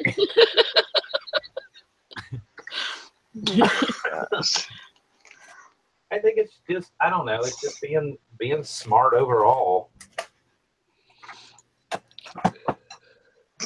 I guess I'm not a person that lives, and I'm not saying that anybody's doing this, so don't get your panties in a wad, but I'm not a person that lives in the fear of, I use precautions, but I don't live in the fear of what if. Yeah. And it you know, to each their own, but it always kind of baffles me when people do. We have relatives that are like that. They're always like, but this could happen and this could happen. And I'm like, you know what? I'm going to keep an eye on like my father-in-law. I'm going to keep an eye on the weather. You know, I'm not going to stand outside with a lightning rod, but at the same time, I'm also not going to, you know, freak out and go to my basement every time it rains. No. It could have a tornado in it, you know. It could be a great reward, but you will find icky, dirty stuff. It just goes hand in hand. Yep. You'll find grandma's vibrator or icky The plugs kid, or little whatever. girl's underwear, that little girl unit. I mean, Oh, she's yeah, like it's halfway gross. potty trained. Oh, yeah. So I mean, yeah, you need rubber gloves. Yeah. I forgot about that. Thanks for reminding me. That was nasty. I mean, Yeah. but the people who did that did not know that there's someone who's going to be rummaging through their stuff. They thought they would unpack it, they would take care of the laundry and all that stuff. You know. Yeah, you're gonna find like drug paraphernalia. Yeah, you find a lot of glass pipes, Yeah. regular metal pot pipes, and you find all that stuff. Needles, burnt up spoons. I found a Tic Tac container full of white powder and a spoon with white powder all over it and burn marks all over the bottom of it. Did you test it? Did you try it? I licked it after I got done licking the mouth. Like on the TV shows where the cop sticks his pinky in it and then licks it. Oh yeah, it's definitely rat poison. No, I put it in my neighbor's trash can just in case, I don't know, a drug dog happened to be walking down the street. Hit on his trash can and not on mine. I mean, Good thinking. those old cop shows when the cop dips his pinky into the white powder. Wait, start over. Wait, start that whole sentence over again. Woo. Take a breath. But I mean, who the hell would stick their finger in an unknown substance and then lick their finger to test what it was? When I was a fireman, we used to call that the cop tester, because cops will do anything. Cops will go in the burning building, no gear on or what. The cop wants to go in and check, because the firemen won't. They'll wait until they got the proper equipment, but the cop will go in and check anything. It's just used to crack me up. Yeah, there's no cops that I know a lot of cops. There's no cops I know that would just do a random. Let me put this in my mouth, because they're so afraid of people on Hill Street like that. So yeah, we've come a long way now, but yeah. Miami Vice, they'd be like putting it in their mouth. I'm up to $53 today. Got 3 sales. Awesome. Must have been them promoted listings. Who knows? And it's weird stuff. It's like a lot of patterns that have been listed for a month, and like an old vintage. I don't know what the light for some pilot light assembly, whatever, but you know, and that's been listed, I don't know, 6 months. We're selling a lot of weird stuff too. A lot of stuff. And Issa wants to know why people put their drug paraphernalia in storage. Don't they need it? Maybe it's their spare drug paraphernalia. But it would be like the glass pipe that's like broke and it's all burnt to like, it's all like got that crusty black burnt stuff on it. But it always be like cracked or broke too. With the burned up chore boy in it. Yeah. And I don't know nothing about drugs, but I'm like, oh my God, this is so gross. It looks like something from the anti-drug classes you take in school where they show like the junkie and he'd have the stuff laid out in front of him in the alley. You know, the crushed pipe that's all burned up or whatever. It's your generic junkie scene, you know. Well, Eric is at, I don't know what Eric said he was at, or not Eric, Justin said he was at 50 some bucks. We're at $21.98. Ooh, so. Wow. Let's go out to eat. You're ahead of us. I don't think I have a sec. I got paid. Came in from paying from overnight, but yeah, I'm at $35. All right. I'm at $0. It is interesting though when you look through a storage unit and people didn't pay their bills and obviously defaulted, and you look at what they did spend their money on. I mean, it's like, it's just, once again, human nature fascinates me. I like a bag full of bills that they never open, that they bag up and throw in the storage unit. They're always in a Walmart bag along with the phone book. Yeah. It'll be like they just took all these bills, they never open them, and they just throw them in a Walmart bag and then throw them in the storage room, thinking, well, if you ain't going to pay them, why the hell are you paying storage on them? Exactly. If you ain't going to pay them, why didn't you just throw them out on the spot? If I look at a bill, I know I'm never going to pay them. Awesome. What a slacker. Jason hadn't even left the house yet this morning. Boy. I was in bed. I heard you guys talking. Tara already had the show on or whatever. I'm like, oh my God, do these people never sleep? Like that Truman Show or whatever. Yep. So I can come home and get it listed. Wait till your son goes back to school, then you'll be up late and up early. Yeah. Story of my life. Yeah, we got all the way to the 5th of September. That's a long time. Yeah, my son will have 3.5 weeks of school in by that time. No. When I was in high school, I mean, we used to go back to last week of August. Granted, I went to school down in the Milwaukee area, but yeah, they go really late here. It's because kids work in the tourist industry, and they usually are still working jobs at Labor Day weekend. So that's why they start school after Labor Day. Oh, it's good to keep the child labor going. So yeah. It's like Dirty Dancing. Rolled out there hauling ice and it's drinks and stuff like that. So. It's like Dirty Dancing. Remember they had like all the teenagers like working on the resort and that's what it's like. Except nobody dances. But are they doing the dirty dancing with all the teenagers? Oh yeah, there's definitely unplanned pregnancies. Yeah, they don't even have to dance. They don't even have to dance. They just have sex. We have a hurricane about to hit Texas. That's what I got. Henry or something. I don't know what it is. Harvey. Now you know the rest of the story. Let's see who catches that. And am I the only one that I used to love Paul Harvey? Oh, I love him. Yep, I love him. Oh, so I fell down this rabbit hole last night because there wasn't anything new on Hulu, and I'm trying to break the habit of watching TV while I fall asleep. And Tristan wasn't tired, and she was still up, and blah blah blah.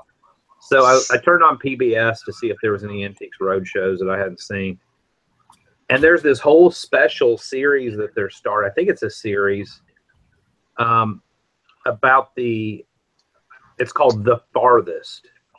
And it's about, maybe it's just a one-time thing, but it's about the Voyager that they sent up in 1977, and their initial plan was for it to only go to, like, I don't know, Jupiter and Saturn or whatever, because that's all the president would pretty much allot. And so they actually sent, I think it was 2 of them up. Yep. And it's still going through space, like, I don't know what the 23 and 17, 40 years later. Huh? V'ger, he'll come back with the Star Trek movie, you know. Yeah, the first Star Trek movie. I was gonna say it's gonna come back. But how they put the gold record on there because they wanted to send in case there was, you know, extraterrestrials or whatever, and it was like a 3-hour record because they did it at half speed, or I think it was half speed, and 2.5 hours of it was music, and then 30 minutes of like talking and saying hello in different languages. It's like, really? And don't forget that there's also directions back to the Earth on there as well. Direction. Yeah, I mean, I never knew the whole history of the void. I don't know. It's pretty. I fell asleep during it, but it was really interesting. The part I saw. Yeah, and when new more advanced cultures come to the indigenous species, always does great. You know, when the aliens land here and they're way more advanced than us, they're going to treat us really good. I just know it. They're not going to take all our resources or anything. Everything will be cool. What happened? Did you play too rough and now you got upset? You know. So, yeah, Jim, is your boy awake right now? No, he's asleep. No, he's crashed. See, that's the thing. You got to go in and start bouncing on him and waking him up because he was up way too late last night. I know. Yeah. We in the summer, he's like a wild goat. We just let him do what he wants. He stays up as late as he wants and sleeps in as late as he wants to. But we will, when we get to school time, then he has like bedtime and that. In the summer, we just treat him like a wild animal. We just turn him loose and let him do what he Throw wants. a sandwich at him every now and then. Yeah. We get a phone call from He's the old- teacher every He's once in a while. old enough now where he can make his own microwave food. We get phone calls from the teacher. Does your kid sleep at home? No, he don't. No, we make him go to bed. So wow, prayers for people in Texas. So when is I'm trying to see when it's going to hit landfall. When you notice it starts raining a lot more, Dusty, it's hit landfall. It's moving. Yeah, it's amazing. They show this storm, and it's the entire size of the Gulf of Mexico, and it's like it's moving at 10 miles an hour. It's like that is one slow. I can walk. Well, I don't walk that fast, but if I ran, I could run faster than that.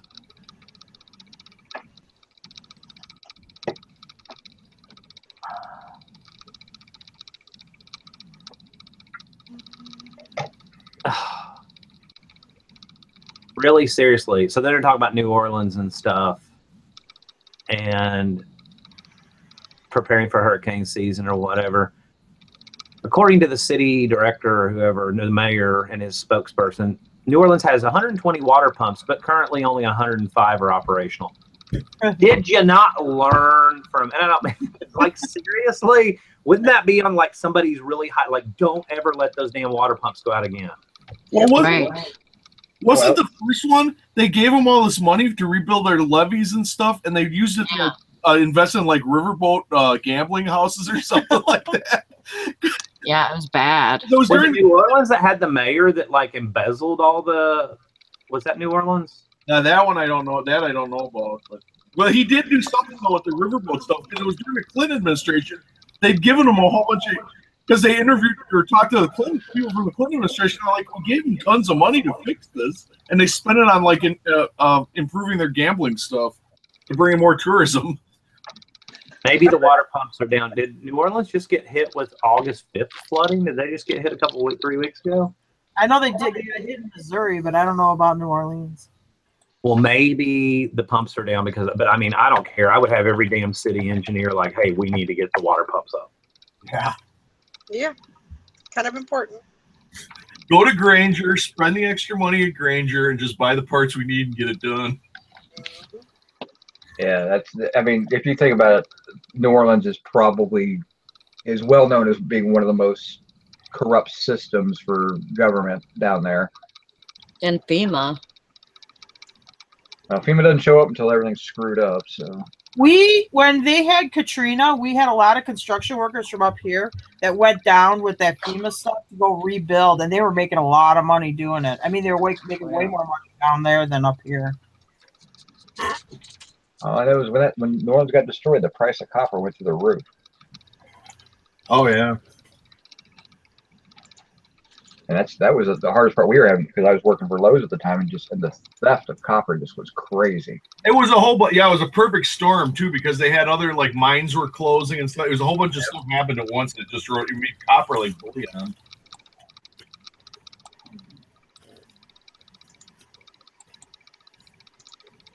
I went to an auction at a shut down hospital, and I couldn't pick up all the stuff the first day. I went back there the second day, and now there's pieces of plywood saying you will be shot, trespasser shot on site. We're watching you. I'm like, what the hell is this? So I run into one of the janitors. I'm like, what's with all the signs? He goes, oh, well, they came in and stole all the wiring and copper last night. Somebody went to the auction, scoped out all the copper and plumbing and wiring. And then they came in. They figured they worked through the night and gutted as much as they could through the night of copper piping and wiring in the building. It's nuts. Yep, that's the way it works. No, it doesn't look like the August 5th flood had anything to do with hurting the pumps that aren't working. It's like it said it revealed holes. That flood help revealed that they had pumps that weren't working. And they've got 5 unnamed contractors, unnamed contractors working, quote unquote, around the clock to fix the remaining 15 broken pumps. I don't know. I just think that would be like, So hey, you're working on filling potholes? No, you're not. You're going to fix pumps. You've never tested a pump to make sure it's in good working condition when the rainy season kicks in, I guess. Okay, so Silverhair Stackers, are you 220 miles inland, or are you 220 miles from where the hurricane is now? Oh, I think he's more than that. I would say he's inland. He's near Waco. He's near Waco. Yeah. I'm going to Google him. He's above Waco. Tristan asked the other day where he lived.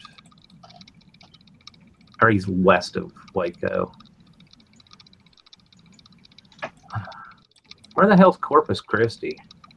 It's on the Gulf. Is it going to hit Houston or Corpus Christi? It'll hit them both.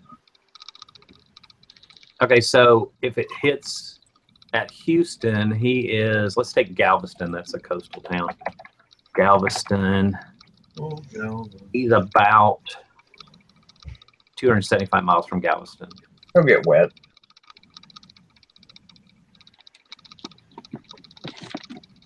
That's some pretty populated areas, though. I mean, if it hit Houston, obviously, Corpus Christi, San Antonio sits far enough inland. That's pretty far. There's that country talk. There's Alabama coming out. Don't Google his yard. It still needs mowing. Get it, Mama J.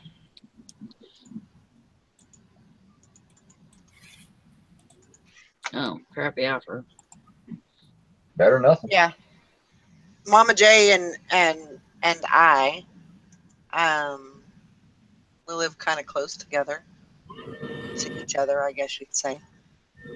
So we were talking, and we're gonna see if maybe we can't coordinate a meetup. I've watched. That's cool. Videos. Actually, I've watched your videos. I know that I ran across them somewhere. Was that a test video last night? I think so. I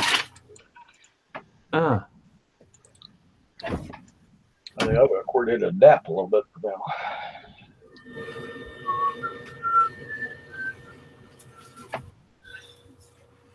Oh. Man, there's a lot of oohing and ohing there. Printer. And I don't like to hug it out. Yeah, no. Yeah, I could tell you this. I turned my mic off if that was the case. She took her thumb and her forefinger, and then she tugged out the label. Anyway. It's nice to know that she wouldn't turn the show off, but she'd at least mute her mic. So. I would mute my mic, yes. That would be creepy. I'd like to have an audience, but I don't want them to know what I'm doing. When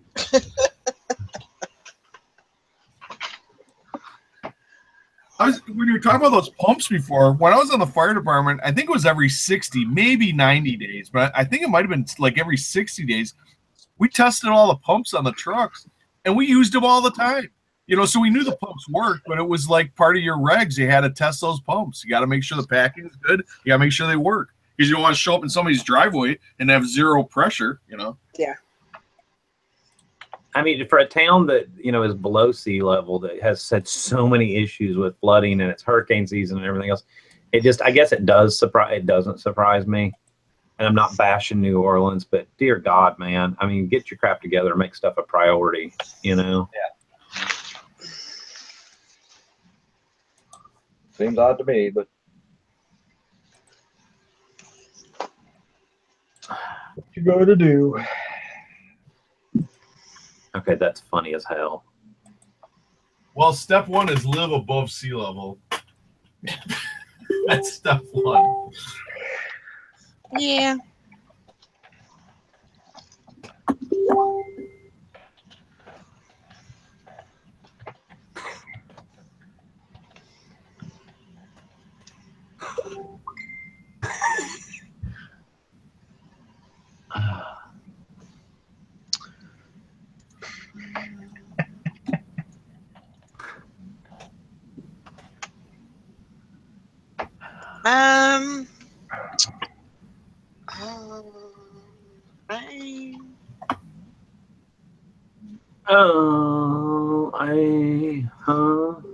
I'm trying to think of what I'm trying to say, what I want to say.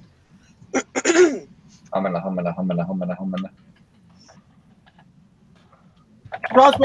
Yeah. I need to go there and I need to go on your channel and watch your videos. I'm sorry. What are you laughing at?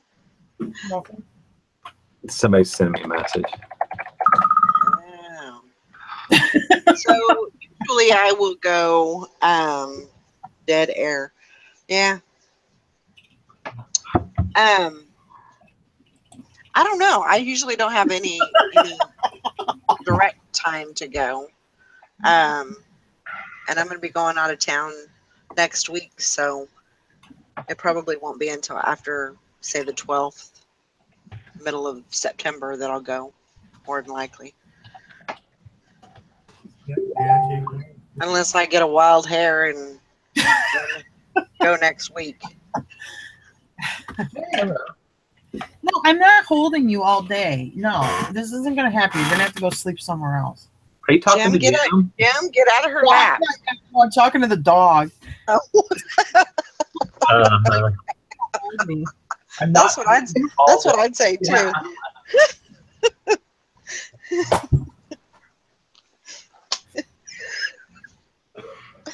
Oh. No, Jim's in the fetal position. I have to hold him for the day to make him feel better. There's only if our sales are bad. Then she needs to cuddle me. I suck my thumb until it's all better.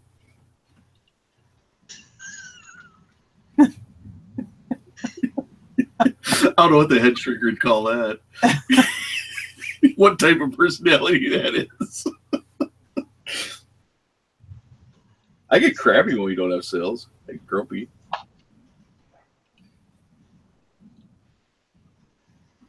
Yeah, I get pissed off because I only have two. Not pissed off. I'm pissed off by two emotions. Yeah. But now, luckily, we sold a $9 coffee mug, so we're. Oh my God, we did not sell a coffee mug. Yes, we did. It was it's a NASCAR coffee mug. Oh my God, what the hell was I thinking when I bought that? I love NASCAR. I'm gonna drink coffee and drink out of my NASCAR. It's my favorite racer. That's not NASCAR. That's a Foxy Lady cartoon character. Oh, Wallace.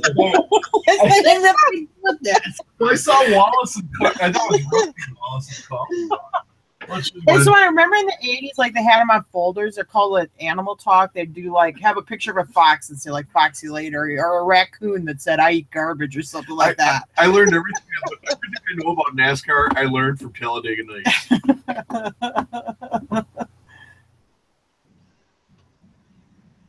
They turn left and go in a circle, and somebody wins.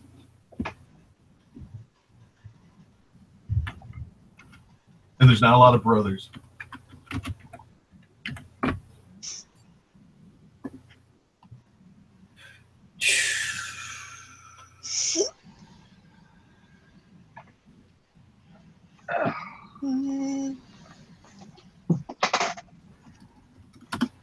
I suppose I should probably work. You want me to help you pack, or you want? Nah, don't bother. You want me to list? Just list stuff. I can put this shirt. Don't.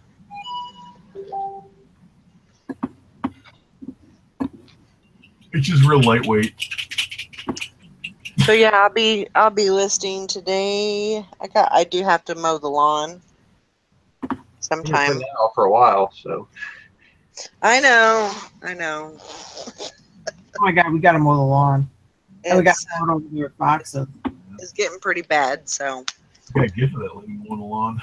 usually I don't put it off that much, but I don't know. For the last couple of weeks, it's not really grown a whole lot. So there's really no. Of course, it has little patches though, where it's like a jungle area, and then it's not that bad. But you know, Yeah. it needs mowing. That's basically the I bottom really line. got a front yard, but my backyard fenced in. Nobody can see it. You know. Yeah. Jim's got to fix my lawnmower. He ordered the part, but he hasn't fixed it yet.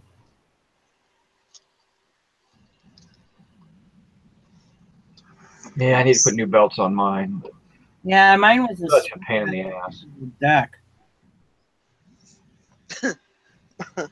My father-in-law asked me, "Have you sharpened the blades or anything?" No.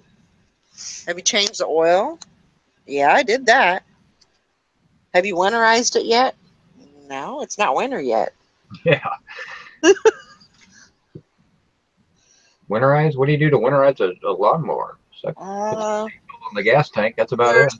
there's a liquid stabilize or something to that Well, effect. stable you put in the gas tank, but that's I don't know. That's the only thing I did. That probably wasn't enough, but let's not start those again.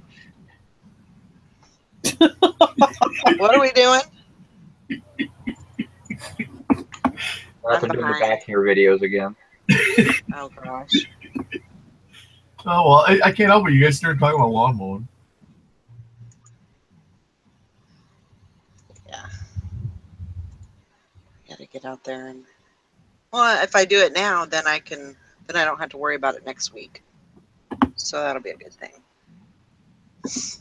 Oh, when you leaving for North Carolina?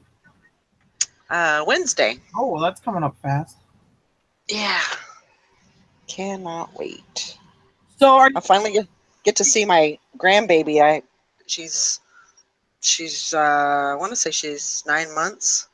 So are you gonna make like a guest appearance on their video show with the clothes? Oh, I might. That's your daughter in North Carolina, right? Yeah. I might. I'm sure they'll have little A little cross show action going on. Special guest. yeah, maybe. You never know. Yeah. We were It'll flying the car. You could produce it and do it on the camera. it'll be really nice to be able to, because I haven't spent my birthday with either of the kids for a long time, so it'll be nice to spend my birthday with them and hang out. Supposed to go to the karaoke bar. I'm looking forward to that. You're going on purpose? Whenever I'm in a karaoke bar, I'm like, oh crap, this is a karaoke bar, isn't it? Oh, shit. Oh my gosh, I have so much fun. Those things are a blast. Jim doesn't. Well, Jim had a real bad experience with a karaoke machine. I got a guy up on stage trying to sing. Didn't call him back the next day. He had such a bad experience with a karaoke machine that he was banned from the place because of the karaoke commentary. Oh man.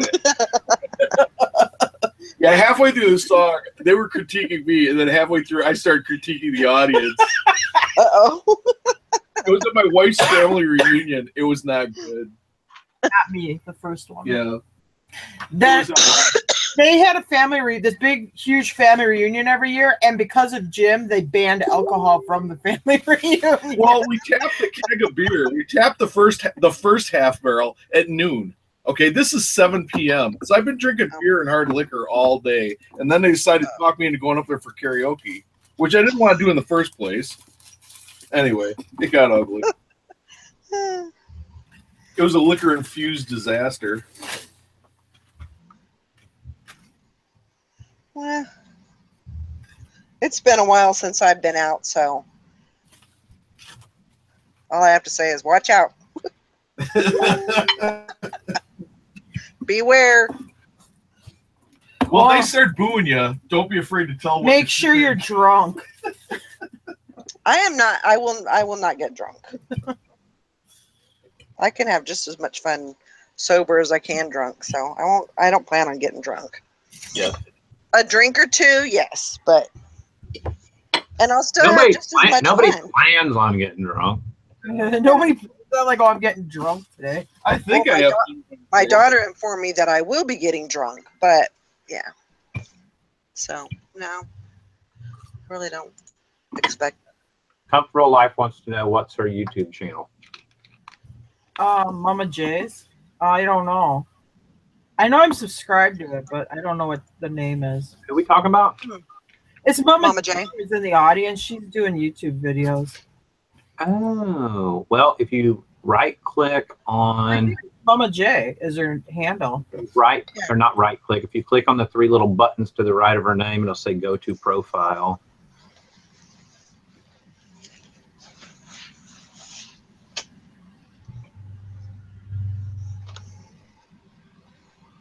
Yeah, it's just Mama J. Okay. Yeah.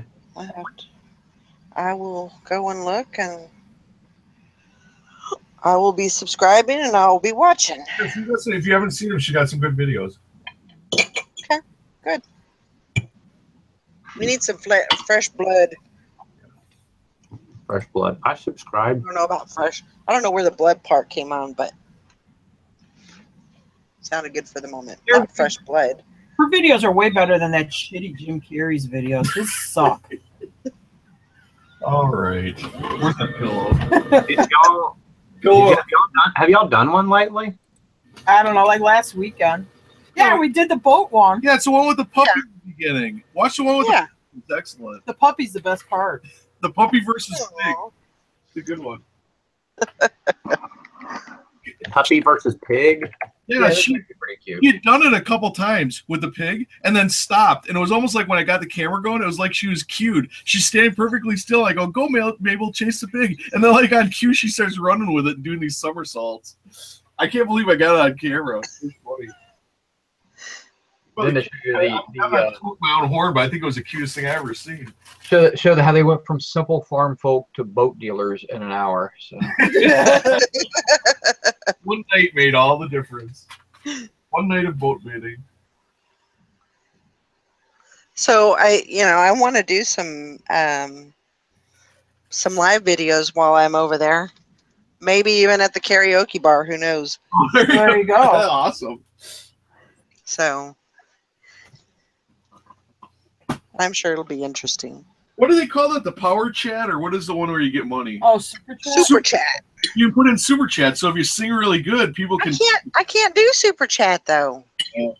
What is it? You have to have so many subscribers. You have to have 1,000 subscribers. Oh wow, that's bullshit. See, I know nothing of the MTZ. I don't understand how the computer works.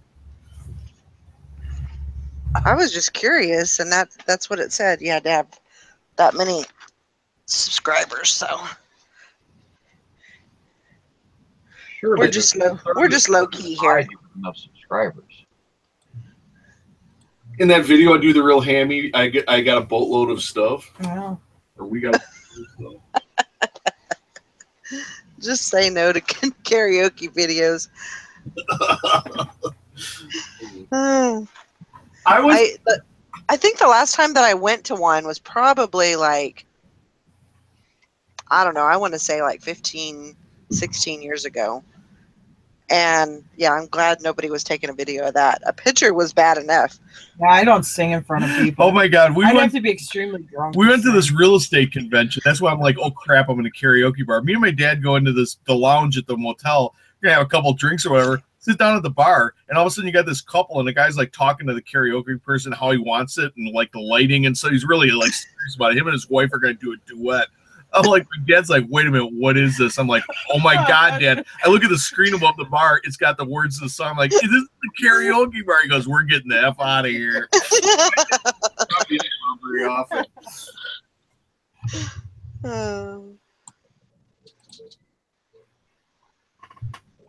You know what?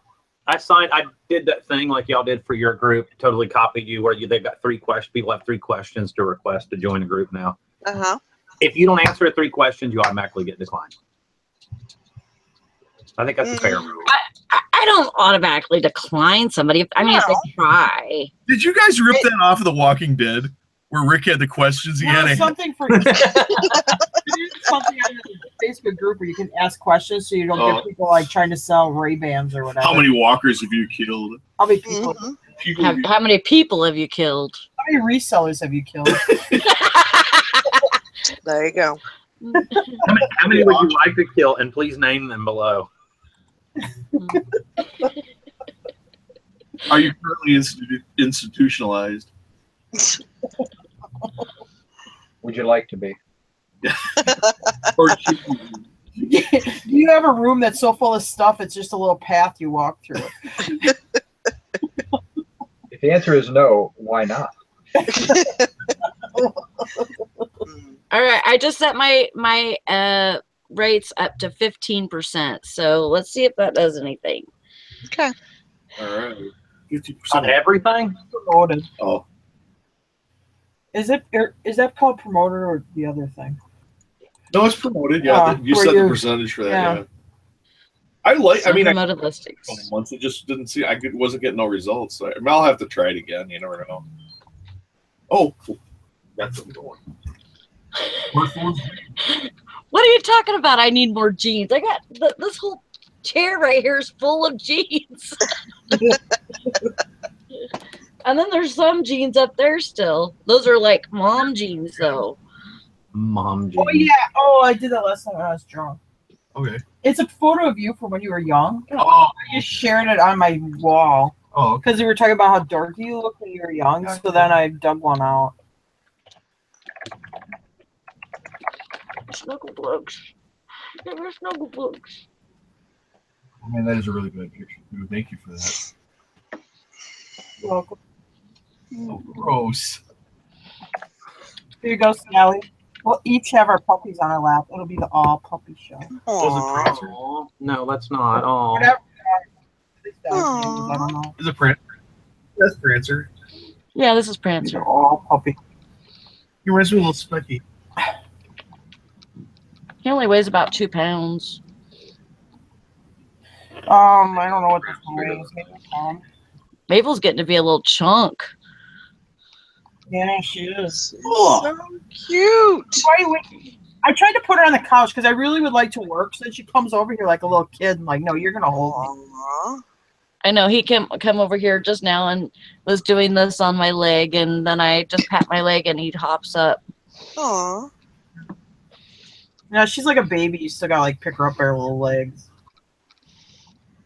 Look at her little head on your shoulder. I miss that. She's a lover. I want a puppy. Stop it. No, you don't. You watch These this other show devils. Yeah, except like starting to chew up stuff now or fight with the other dog. She likes to wrestle.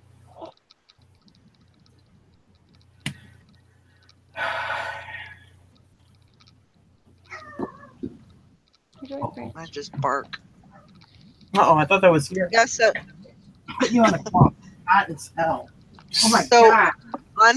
on my dashboard of their promoted listings, it says that I've sold 35 items.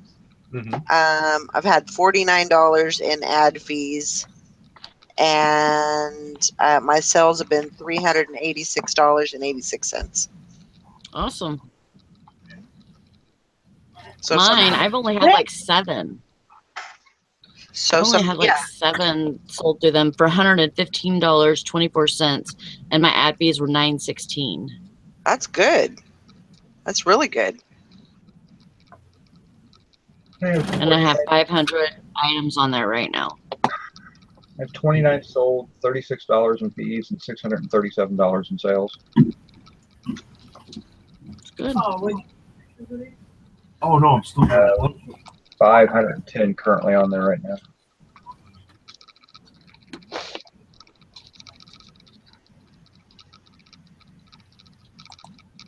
I hope it picks up a little.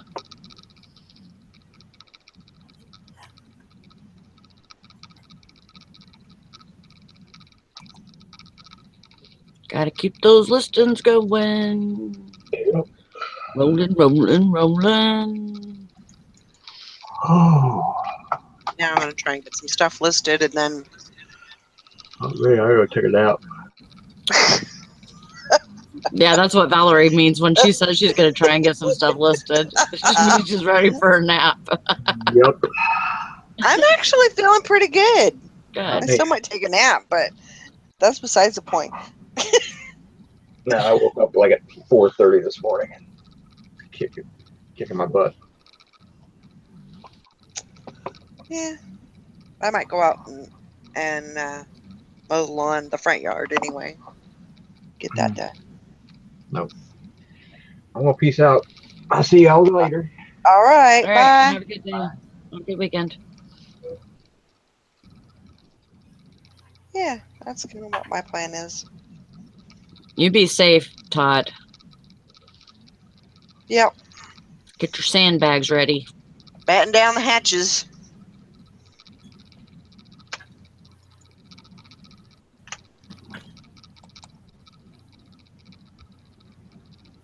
I don't know what that means. NOIJJ. Mary said Either. she got feedback last night. It's a I think it's. hurricane. Is it a positive feedback? Because it could be just I'm positive it is. somebody that doesn't know English and doesn't know what else to write or something.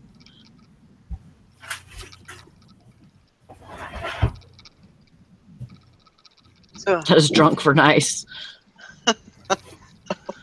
Possibly. yeah, that's could be.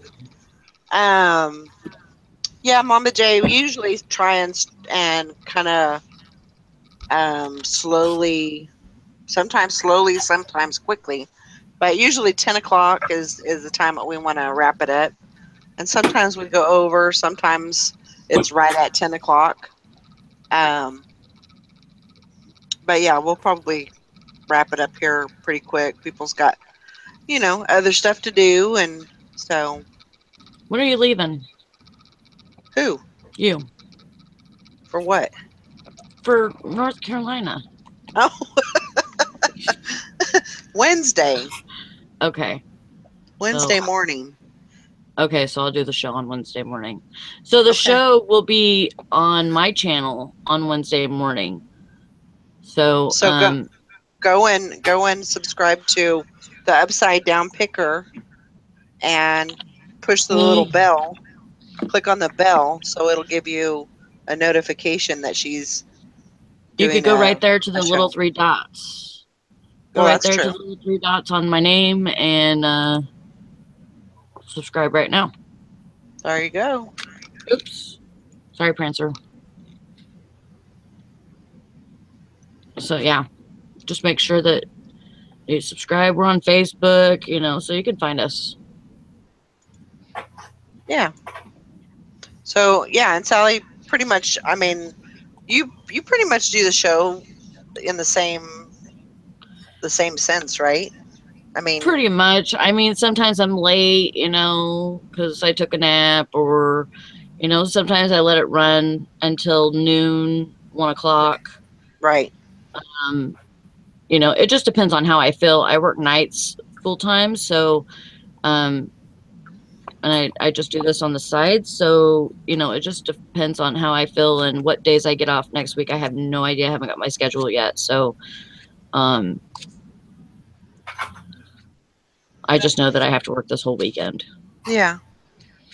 And then next week I have no idea what I work. So we'll see how it goes. I just do it, every day. I do it pretty much the same. Yeah, we did a 24-hour show once. That'll probably be the only time too. But I mean, sometimes I'll just let the show go for, 4 or 6 hours. If I'm off and I'm sitting here listing, why not? Yeah. That's how I feel about it. Some days we have listing challenges for, 6, 8 hours, just depending on how we feel, how long we want it. So, so yeah, we're here to try to motivate people, to try to motivate ourselves. You know, Yeah. you guys motivate us too. So Absolutely. that's all part of it. And I do plan on, you know, when I'm in North Carolina, I do plan on joining the show, you know, just to be in the chat and everything like that. So yeah, I do plan on that. Good. But, so yeah, and pretty much the same thing. I'm gonna try and get to the Ben's in Charlotte within the next, you know, within the first couple of days that I'm there, and that way I can get that stuff listed. Yeah, that would be good. So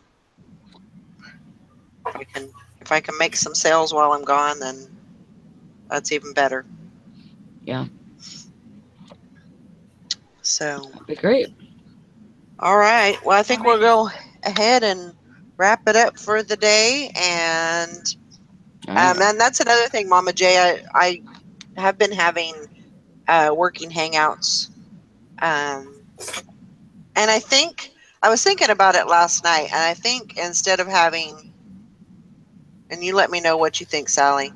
I think on the working hangouts, I'm going to start doing them live instead of doing them not live.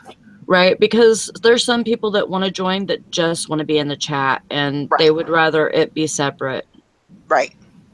And so I think that's just the way that I'm going to do it. Now, you know, if somebody else is doing it, and you know, then that's fine too. But I think it's just better to have them be live. Like Fishing and Picking, you know, he likes to be in the side chat. Yeah. So, and that's where he's, you know, comfortable. And So, really, even if we don't do them live, though, you can just be in the side chat. Your picture icon's on the panel, but it doesn't mean that you have to do anything. right. So if somebody is holding a not live one, you can go in and join the hangout. Your picture will be in the icon on the panel, just like ours is. But you can just type in the side chat. It's the same kind of deal. Yeah. It's not no big deal, and you can't, you know, I mean, it's, I don't know, it's the same to me. I don't know. Yeah. Just close your eyes and pretend if you can't be there. Yeah, I'm sure that's what Dusty does all the time. But yeah, so yeah, I think that's going to be the better way to go. And then those will still be, you know, recorded, and people can actually join in those. You know, it just gives a little bit of different, you know, we're not really, of course we always talk about stuff, but just something a little bit different. You're not taking up space, though. I mean, like, I think there's 10 people. I don't know if there could be 10 or 8. Some people say 8, some people say 10. But you know what? That's the thing, is usually it's such a long, usually it's at least 4 hours long. And there's so many people, you know, they come in, they hang out, you know, and then they got to go do something. Usually they'll get out so somebody else can come in. So that's fine. Yeah. And you know, that is perfectly, you're not taking up space. No. Don't ever think that. No, and there's people coming in and out all the time, so it's not a big deal. Yeah. So, and I'll probably be having one of those working hangouts tonight. I know the Comfortable Life was like planning on me having one last night, but I was not in a good situation. So, but I do plan on having one tonight. So, all right, guys, we will see you all later, and have a great day, and get some listing done. See you later. Bye. Get it.